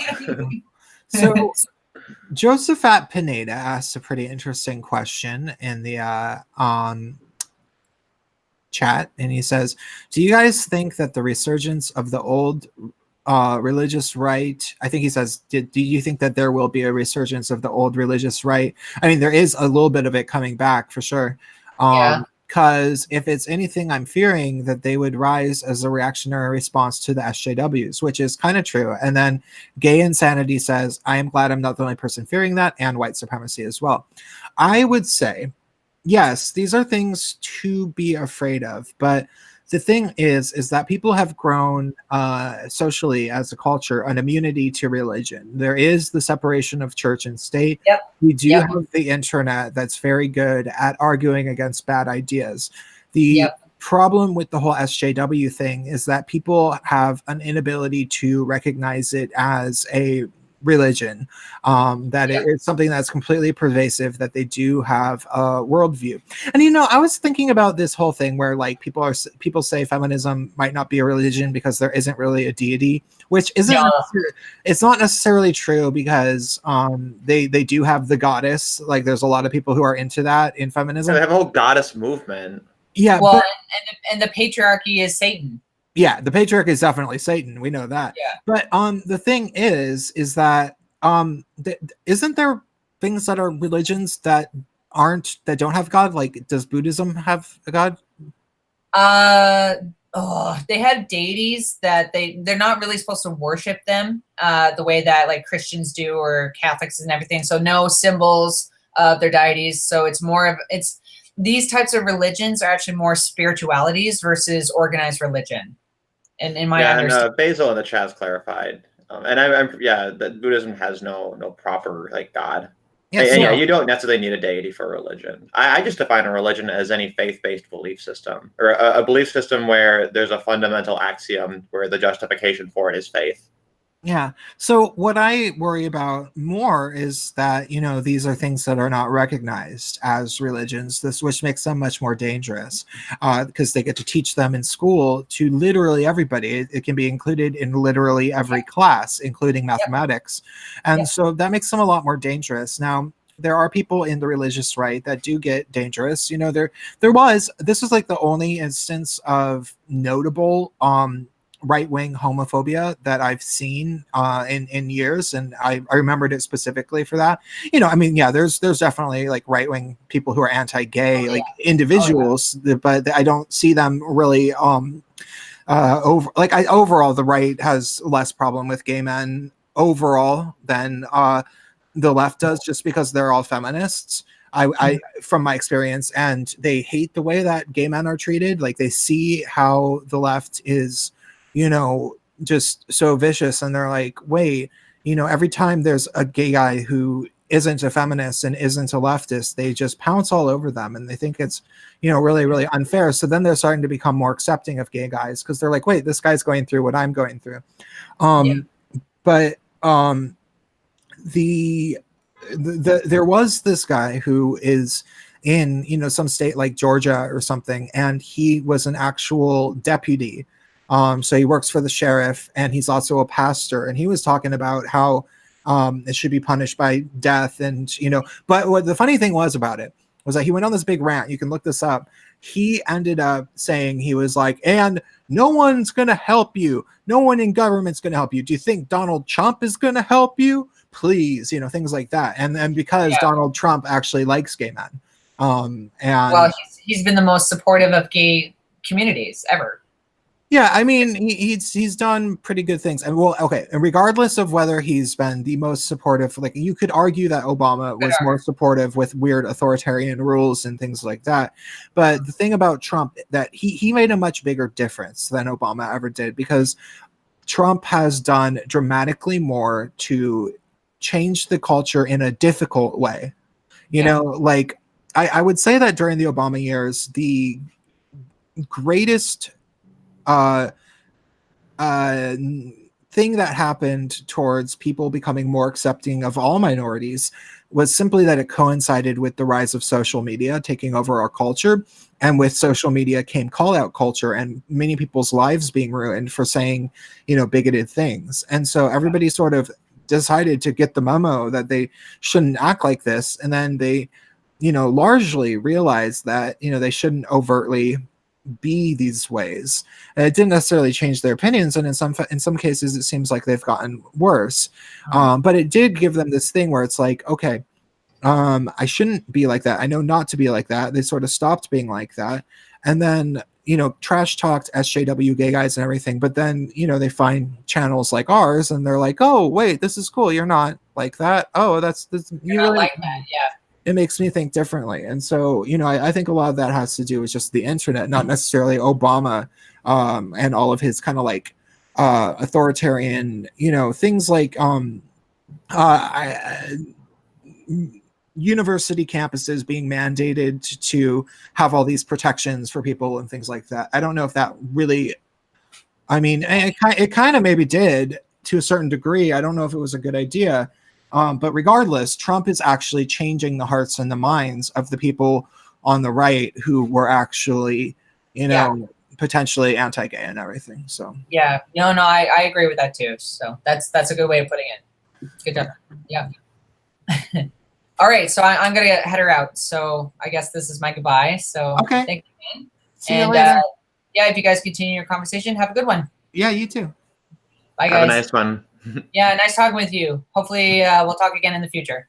Absolutely. Hey, yeah, if you ever want to hop in for one of my streams when I do Women Respond to the Men's Movement, I do those in the middle of the week. Okay, perfect. I'm already subscribed to you, so. Baller. Keep it easy.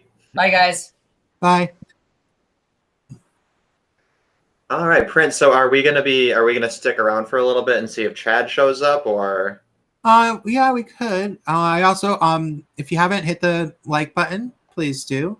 And also, you guys could give me a little something on Streamlabs. I'm going to be actually starting up a GoFundMe for my trip to the ICMI pretty soon, because I'm going to need to raise, around $750 really to pay for this. And that's kind of a lot of money. By the time it actually comes up, I should have a lot more money that I can access. But it's also still very much makes me nervous, because it's like, where does it come from exactly? And yeah, so I'm going to be starting a GoFundMe, but of course I want to wait a few days because of the Andy Ngo thing. I mean, he has raised well over $100 by now, or 100,000. And so it's not like the biggest deal in the world if I'm like, hey, could I get 750 in a few days? Like, well, and you're always competing with the starving orphans anyway, so it's kind of a moot point, right? Yeah. I feel a little bit guilty though, because I have been asking for so much recently, and so many people have given me all these really, really wonderfully generous donations, and that's been really, really great of them to do. So, but I really gotta go to the ICMI. It's gonna if I don't show up, it will damage the community. I almost want to IRL stream it. We could be like Andy Worski, get back! Get back! Get back!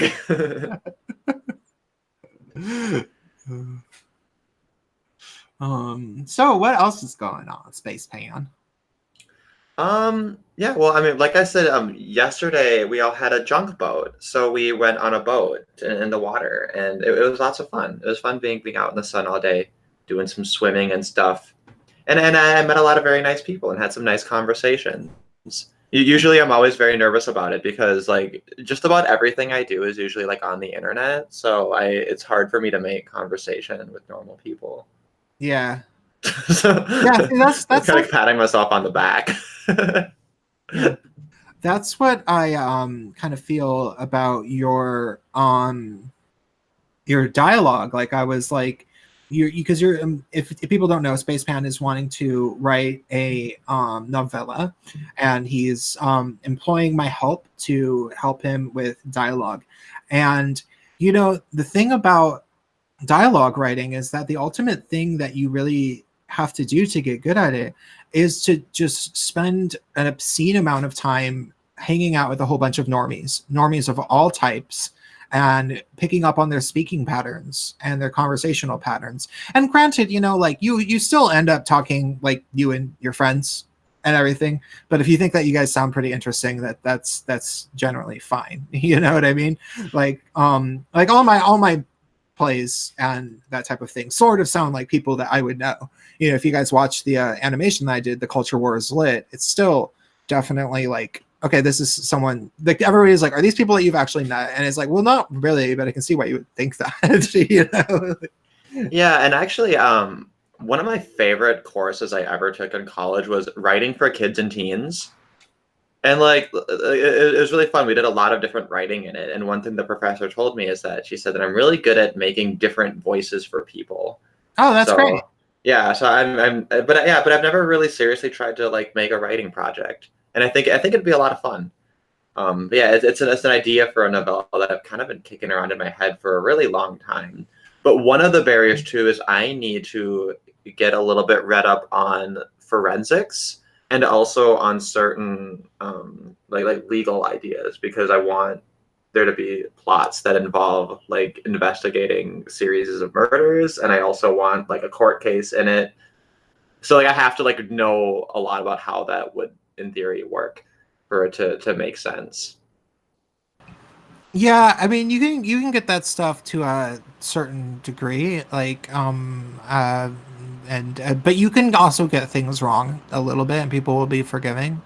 Like most people don't really like, I have family members, like a half sister in particular who's that half sister, but she was a nurse for a long time. And so every time we would be watching television or a movie and there was some thing that she didn't feel was medically accurate, she'd become irate, Yeah.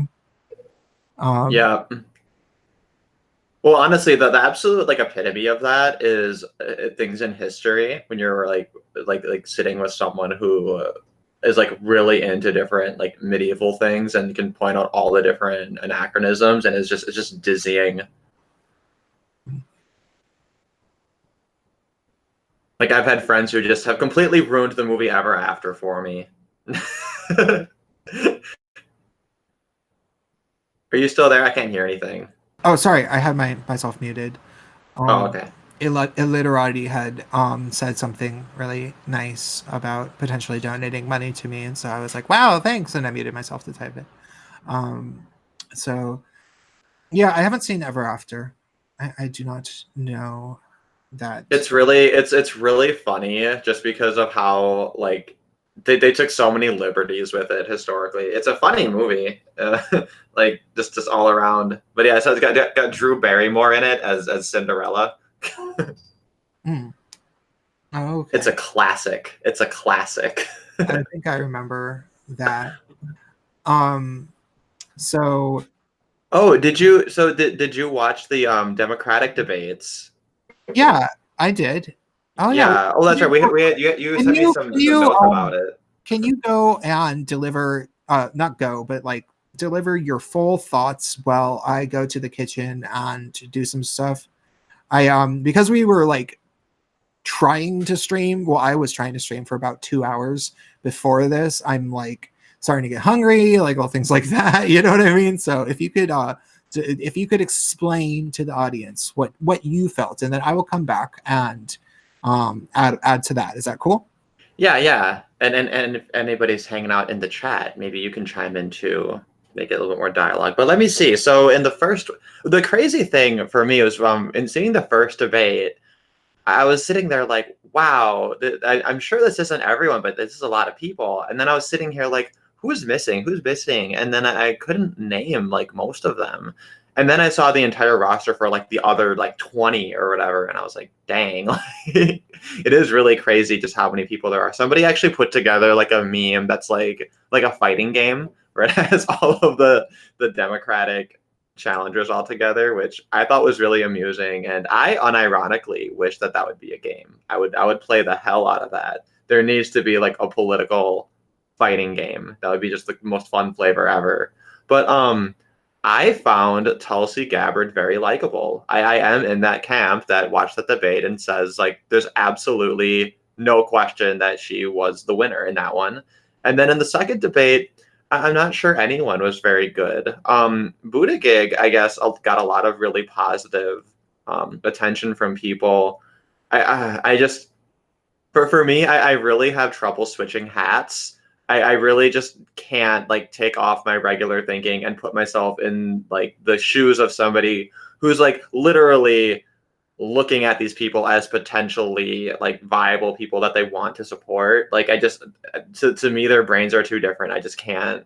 I can't.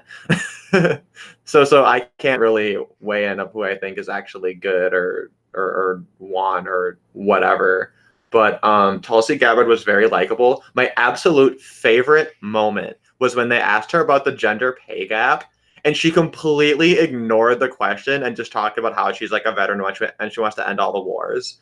Gay and Sanders says, my opinion, Tulsi Gabbard is the only one who should be allowed near the White House. However, her domestic policies, yeah, exactly. Her domestic policies are garbage. But she's like Ron Paul. She's like a communist version of Ron Paul. And it's kind of like, I'll take my I love Ron Paul. I'll take my Ron Paul however I need him.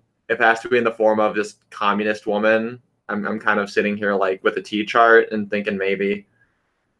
Okay, hold on. I just wanted to say about that moment that you're talking about is so good. Like they're like, how would you remove the gender pay gap? And she's like, oh, well, there's a lot of really messed up things. We spent so much money on war, so I'm just going to create infrastructure and like, it'll sort itself out because there's no problem, basically. And I love it because the implication is she knows it's bullshit. She knows. Oh yeah, she's not a feminist. Yeah, it's awesome. And then I love how she dodged this whole thing where they're like, oh, you're anti-gay. And she's like, I have served with trans military members and I would give my life for them and they would give their life for me, right? It's like, it was I thought it was cheesy, but very perfect. The thing about, wait, sorry, what were we just, were we talking about the, I was just going to say, you can't be someone who is an actual veteran who really, really went to war and who is politically aware, that knows tons and tons of people and, has obviously undoubtedly tried to help veterans in the area that, she's a politician for. You can't go through that experience and end up being a feminist. Yeah, that makes perfect sense.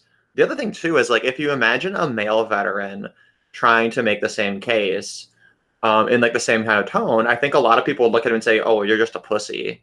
But since it's a woman, it's sort of like there's this implied kind of vulnerability with it. But she doesn't indulge in it. So like she strikes a balance that I think is something like really satisfying to people because it satisfies this idea that they can relate to like her being like they can see her humanity, right? Because she is a woman, but at the same time, she's not just quivering, just pussy that all the other female candidates are, So she's very masculine presenting, which is very cool. So, and honestly, I think that I really don't like the idea of the Democrats sending off like a beaten and bloodied just shell of a candidate and then Trump not having any kind of challenge. Like, I really hope that it's Tulsi Gabbard versus Donald Trump, because I really do think that would challenge Trump in a serious way.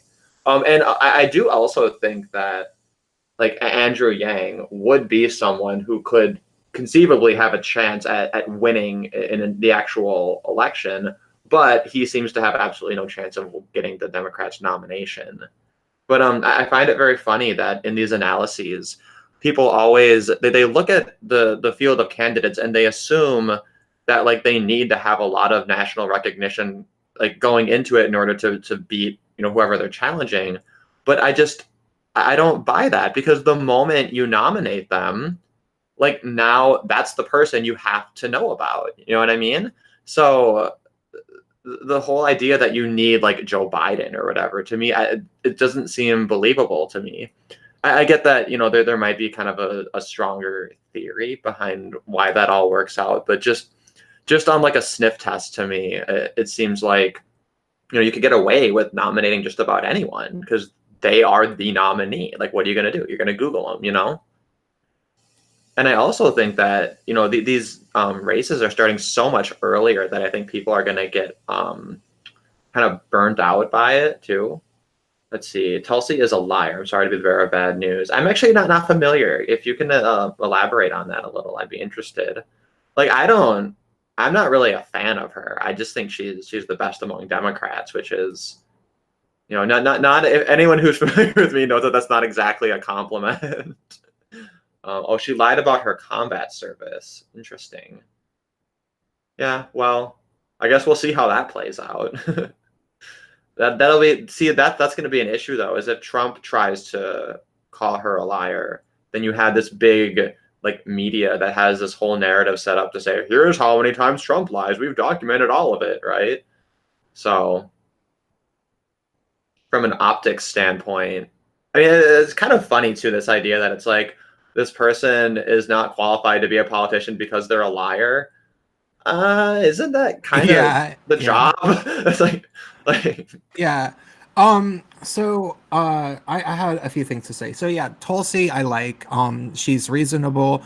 She's the only one that can like actually challenge Trump in terms of the things he's really doing wrong, which is foreign policy. And you know, you're saying she's a communist, which is I understand where it's coming from you, but comparatively she's really not. You know, she does support reparations. That's kind of a big red flag, I have to say, but at the same time, I do want to hear what her views actually are. And so, yeah, you brought up Pete Buttigieg, whatever. And the thing is, Buttigieg, mayor of South Bend, the gayest name, gayest title, just yeah, Mayor Pete. But the thing is about him is that he had one of the absolute best moments from the debate that he was in. He said, what was it? Oh yeah, they were asking people, you know, how big of a foreign threat is China or something like that. And the first they give it to Yang, and he's all like, and I think it's Russia. Yeah, I think I just want to say it's Russia. And then he didn't say anything bad about China. And then a number of other people said, yeah, Russia. Oh, they tried to hack our election. They, you know, blah, blah, blah, blah, blah. Yeah, he did awful. Yeah. I mean that they muted his microphone. Yeah. Gay ops, which I wouldn't doubt that, you know. No, it probably did, because he was never talking. But the thing about Pete was Pete said this really funny thing. Not funny. It was spot on. His response was basically, so I mean, I don't remember exactly how he phrased it, but it was basically like, hold on, you guys are just acting like China doesn't matter, but they are taking our intellectual property, social, I think something along the lines of social media. He's like, they are taking our intellectual property and using it to perfect authoritarianism. That's a problem. You know, and I was like, yeah, that's a really good point to bring up. I don't know if he well-rounded the question. You know, he didn't really dot all the lines or that type of maybe fill in all the dots properly. But he did bring up this really, you know, China's scary authoritarianism and the way that they're perfecting it with technology and everything, and how, you know, like if they keep doing that, they're going to come up with this really, really amazing way to control citizens, and that might start extending through, you know, companies that they potentially work with a lot or a little, like Google. It's hard to know the exact amount that they work with Google, but we know it's a little, and we know that Google shares a massive amount in common with the way that they do things.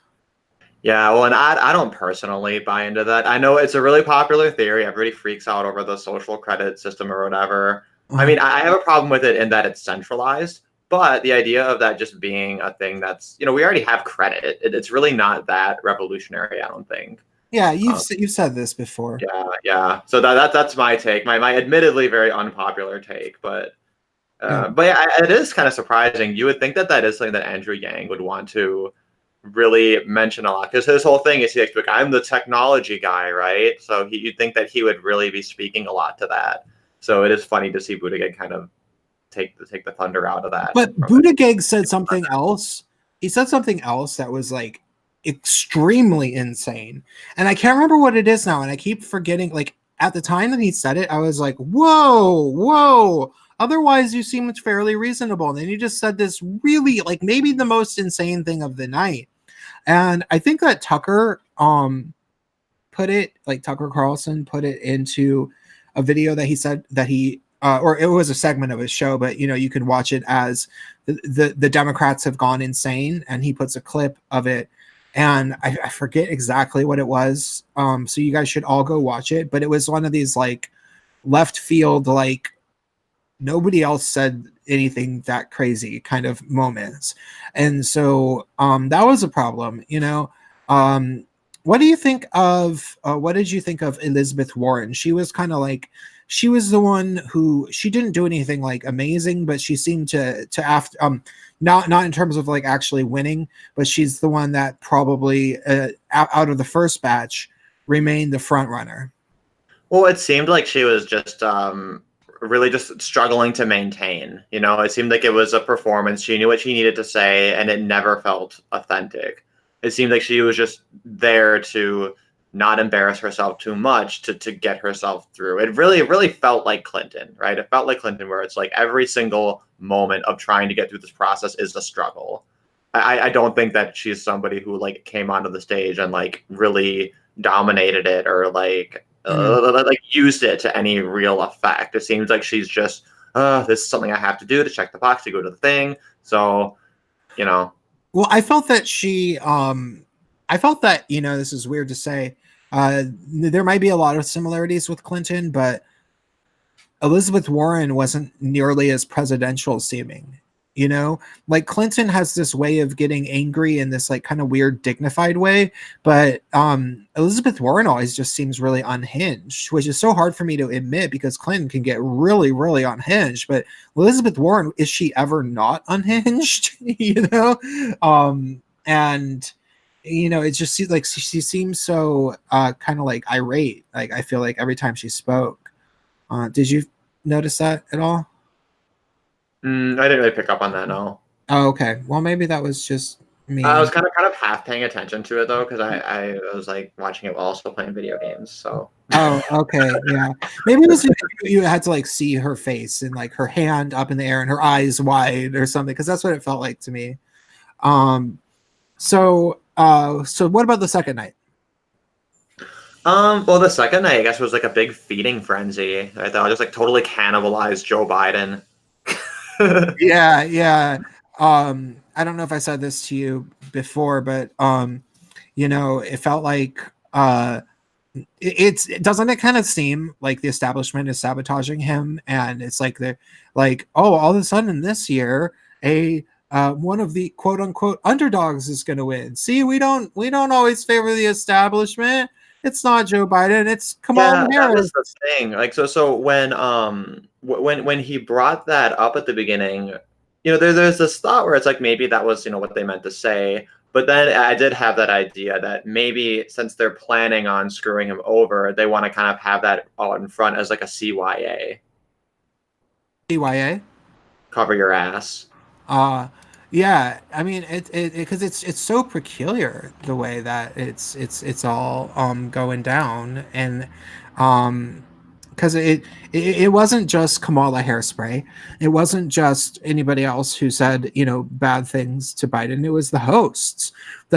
Like at one point they were talking about the border, and then they like directed a question at him, and people say that they tend to be a little bit ask challenging questions to the front runner, but they were all like, how does it feel to be a part of the Obama administration who deported 30 million people? You know what I mean? Like it was this thing. Yeah, and that's why, like, I first of all, I hate the fact that they call them debates, because they're not debates, and everybody knows that they're not debates. And they're almost more like pageant. It's like an oral pageantry, right?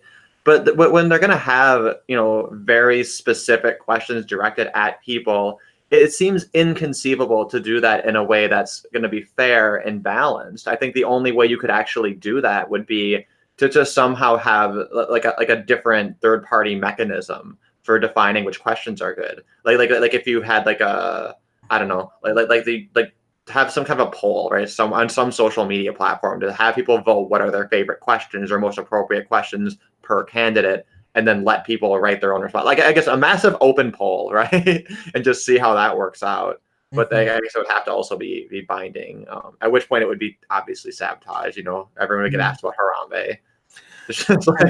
But okay, so here's another thing. It seemed like the Democrats were saying stuff that was so incredibly insane that it makes me wonder if any of them are even trying to win. Like, how they all agree with giving illegal immigrants healthcare?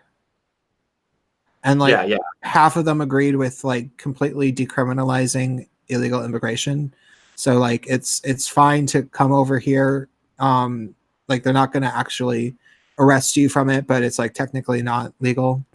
like you won't be a citizen, but you can totally just be here, come and go as you want, and then get our healthcare. That is just wacky. Nobody thinks that like no politician actually thinks that that's possible. And so I think that it's like what if the what if they know that they are going to lose this election no matter what? Like, what if that's just something that they already know? And they're trying to offer people a whole bunch to plan for the future.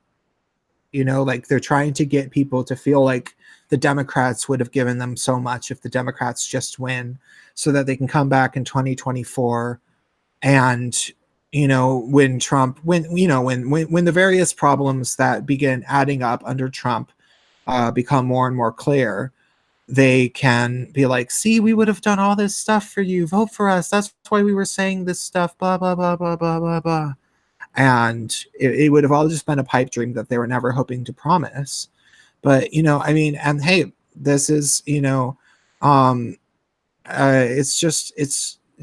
just a little speculation. Obviously, I have no idea of whether that would be the case. But why would they say something that they know is just completely unfeasible at all? And it would only appeal to the most uninformed voters as this just great thing that they kind of wish would happen. And I think there's this classic thing where in politics where we never expect politicians to deliver their promises, right? And often people don't even have the memory, right? We don't even remember what they were really campaigning on. So I think that they're just playing in the wiggle room that they know they have. They know that they can make extravagant and crazy promises, and they're doing whatever they can to distinguish themselves. And I think that they think that there's never really going to be a time where they're going to have to pony up, even in the event that one of them is elected.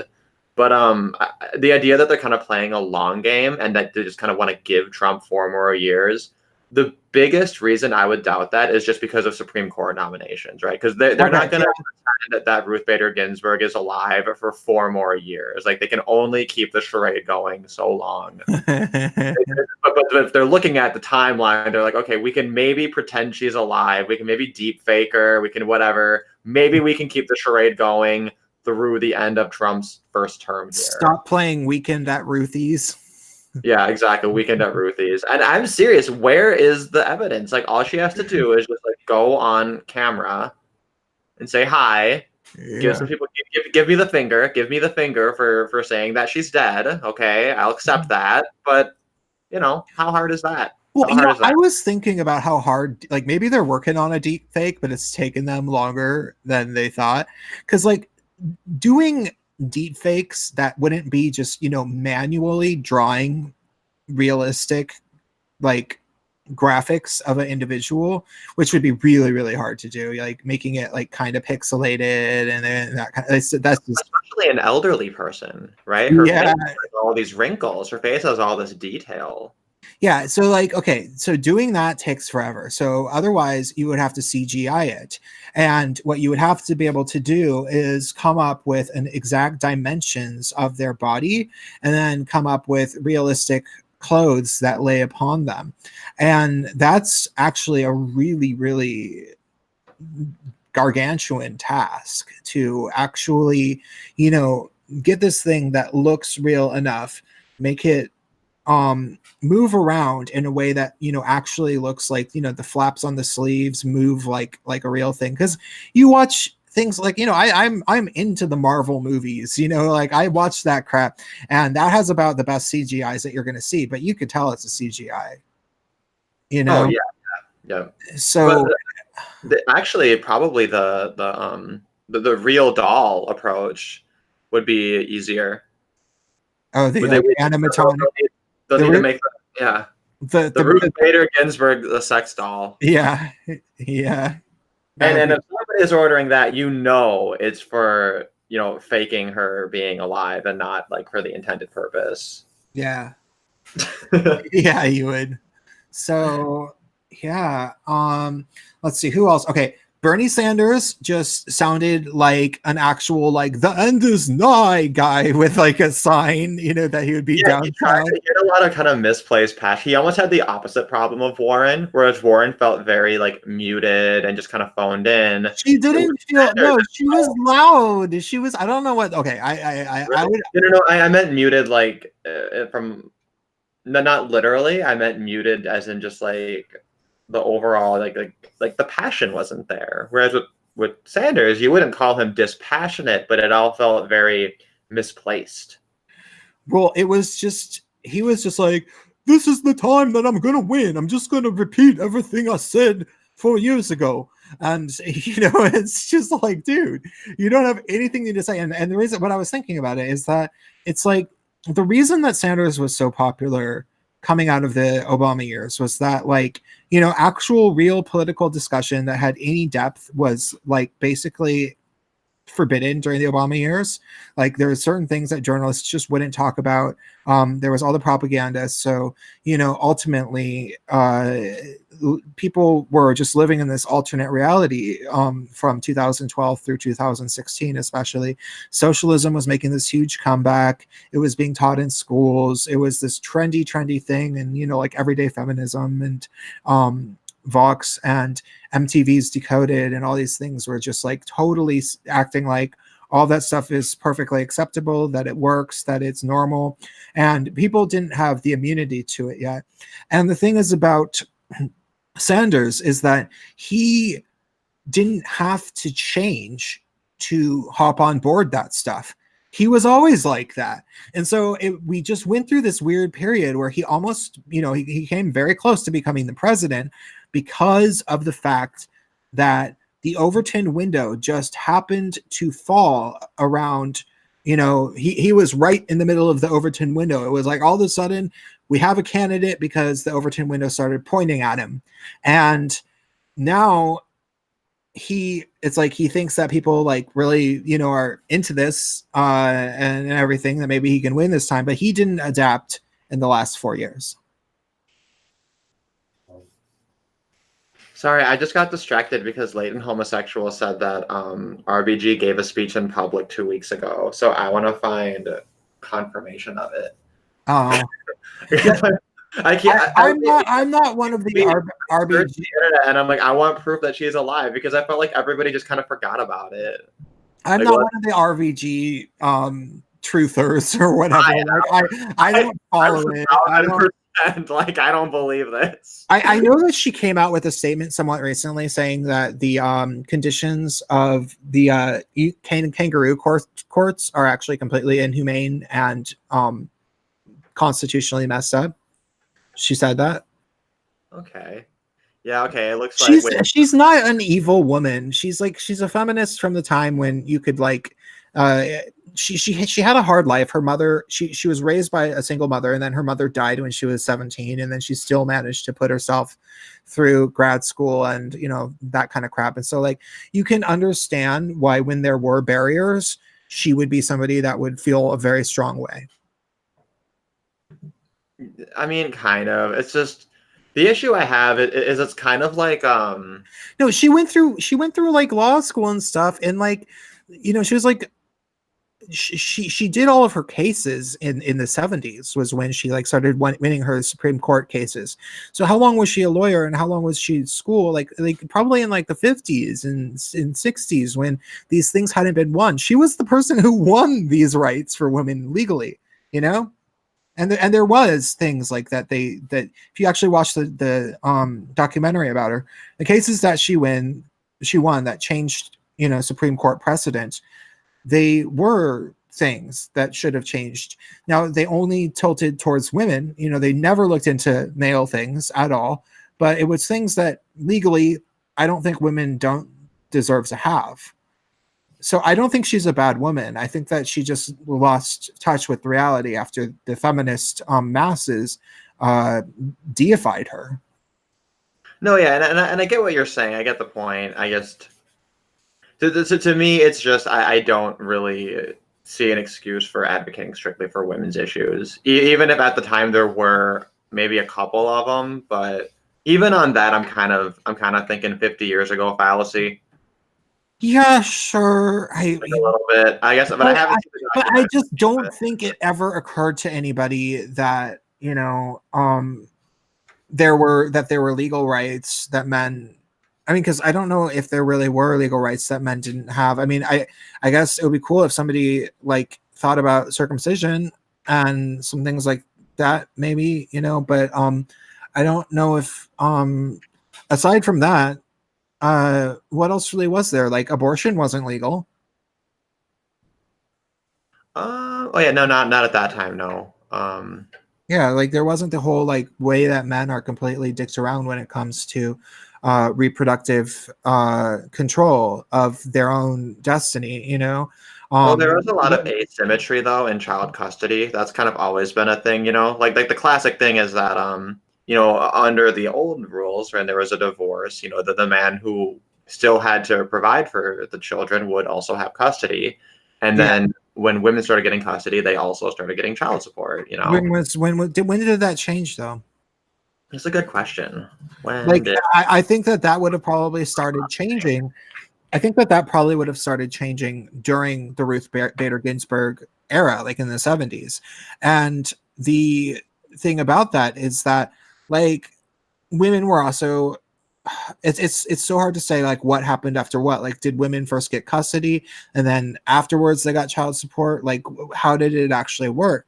And also, I mean, they had never tried doing that before, and I think it probably had to do with a lot of children wanting to be with their mothers and stuff. And so like there is a little bit of a like in knowing that a number of things would have had to happen in order to get to the point that we are now.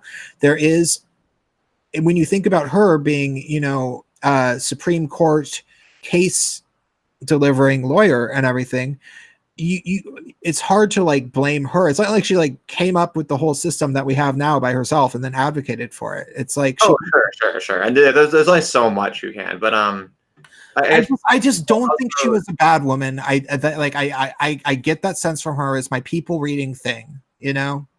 I'm more arguing that she's just not that great. Oh, well, I'm not arguing that she's like all that great. I'm just saying that. But you think of kind of as a thing in 1935, but before that, there were like state-based programs going all the way back to like the beginning, okay, like pre-1776. Okay, I don't know what I would say. I'm not saying that like I think Ruth Bader Ginsburg is amazing, but I have such a negative opinion of historical feminists almost universally that it was a wonderful surprise to find out that like I couldn't pinpoint anything about her that I actually thought was, you know, really messed up and soulless and even evil. You know what I mean? Yeah. So there's a channel here called Truthification Chronicles.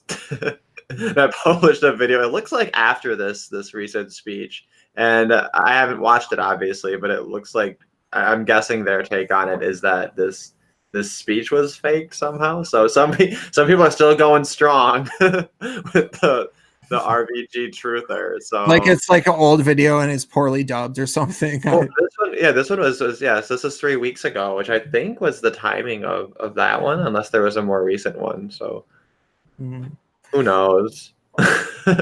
Well, hey, Spaceman, you know, it's we've been going for a little bit over 2 hours, and we only got 14 people watching. I think this was a wonderful show, and I'd want more people to actually watch it in the future. So, I think we should end it. Yeah, I thought we had a nice little chat here, and it feels good to discuss with actual people about the Andy No thing. Because when I learned about that, I was so angry, and now I feel a little better.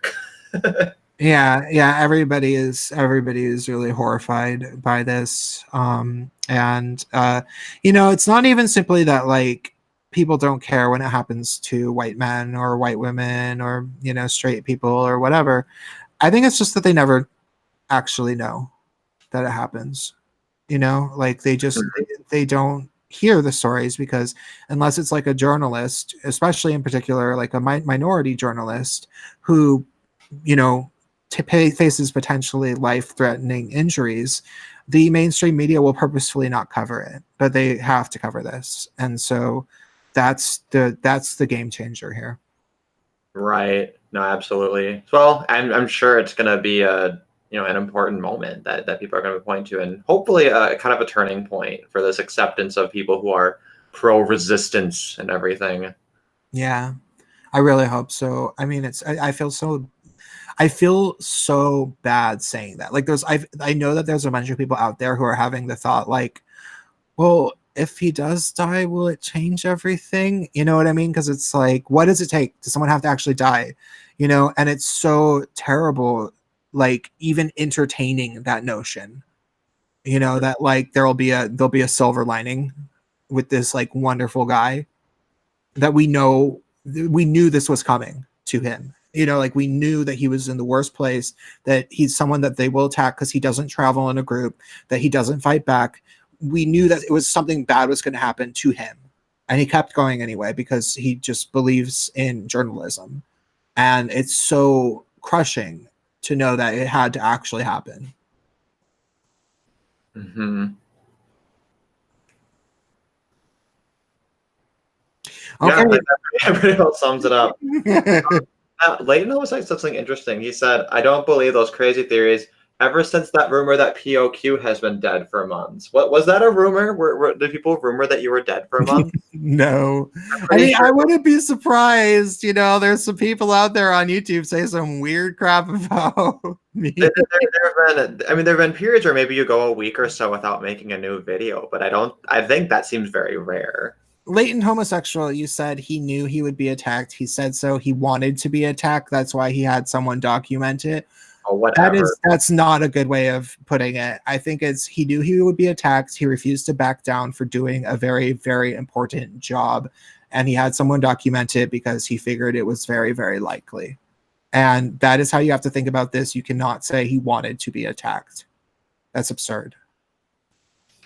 Sorry to get all scoldy for a second, but you know, I mean. Yeah, but I've seen people try to kind of make that take on it. Actually, I got into an argument with Jeff Holiday on Twitter. Oh God! Because Melody was saying, basically condoning the attack, and then she turned insane. She turned insane.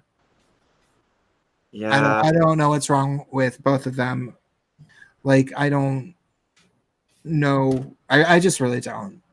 I never really knew her that well, and you know, I don't know Jeff that well. Yeah, I've heard too was violence is bad. Badgering people until they snap does not make you a victim. It makes you an asshole.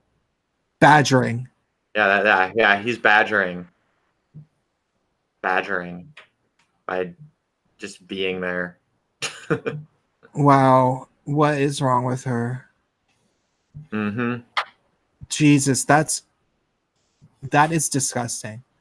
Yeah, and then Jeff Holiday responds to me being like, well, where does it say that she condoned the attack? And I'm just like, she literally says that you're not a victim, you're an asshole. Like, I don't know how how much more unequivocally you can be like justifying the attack than saying they deserved it. Like,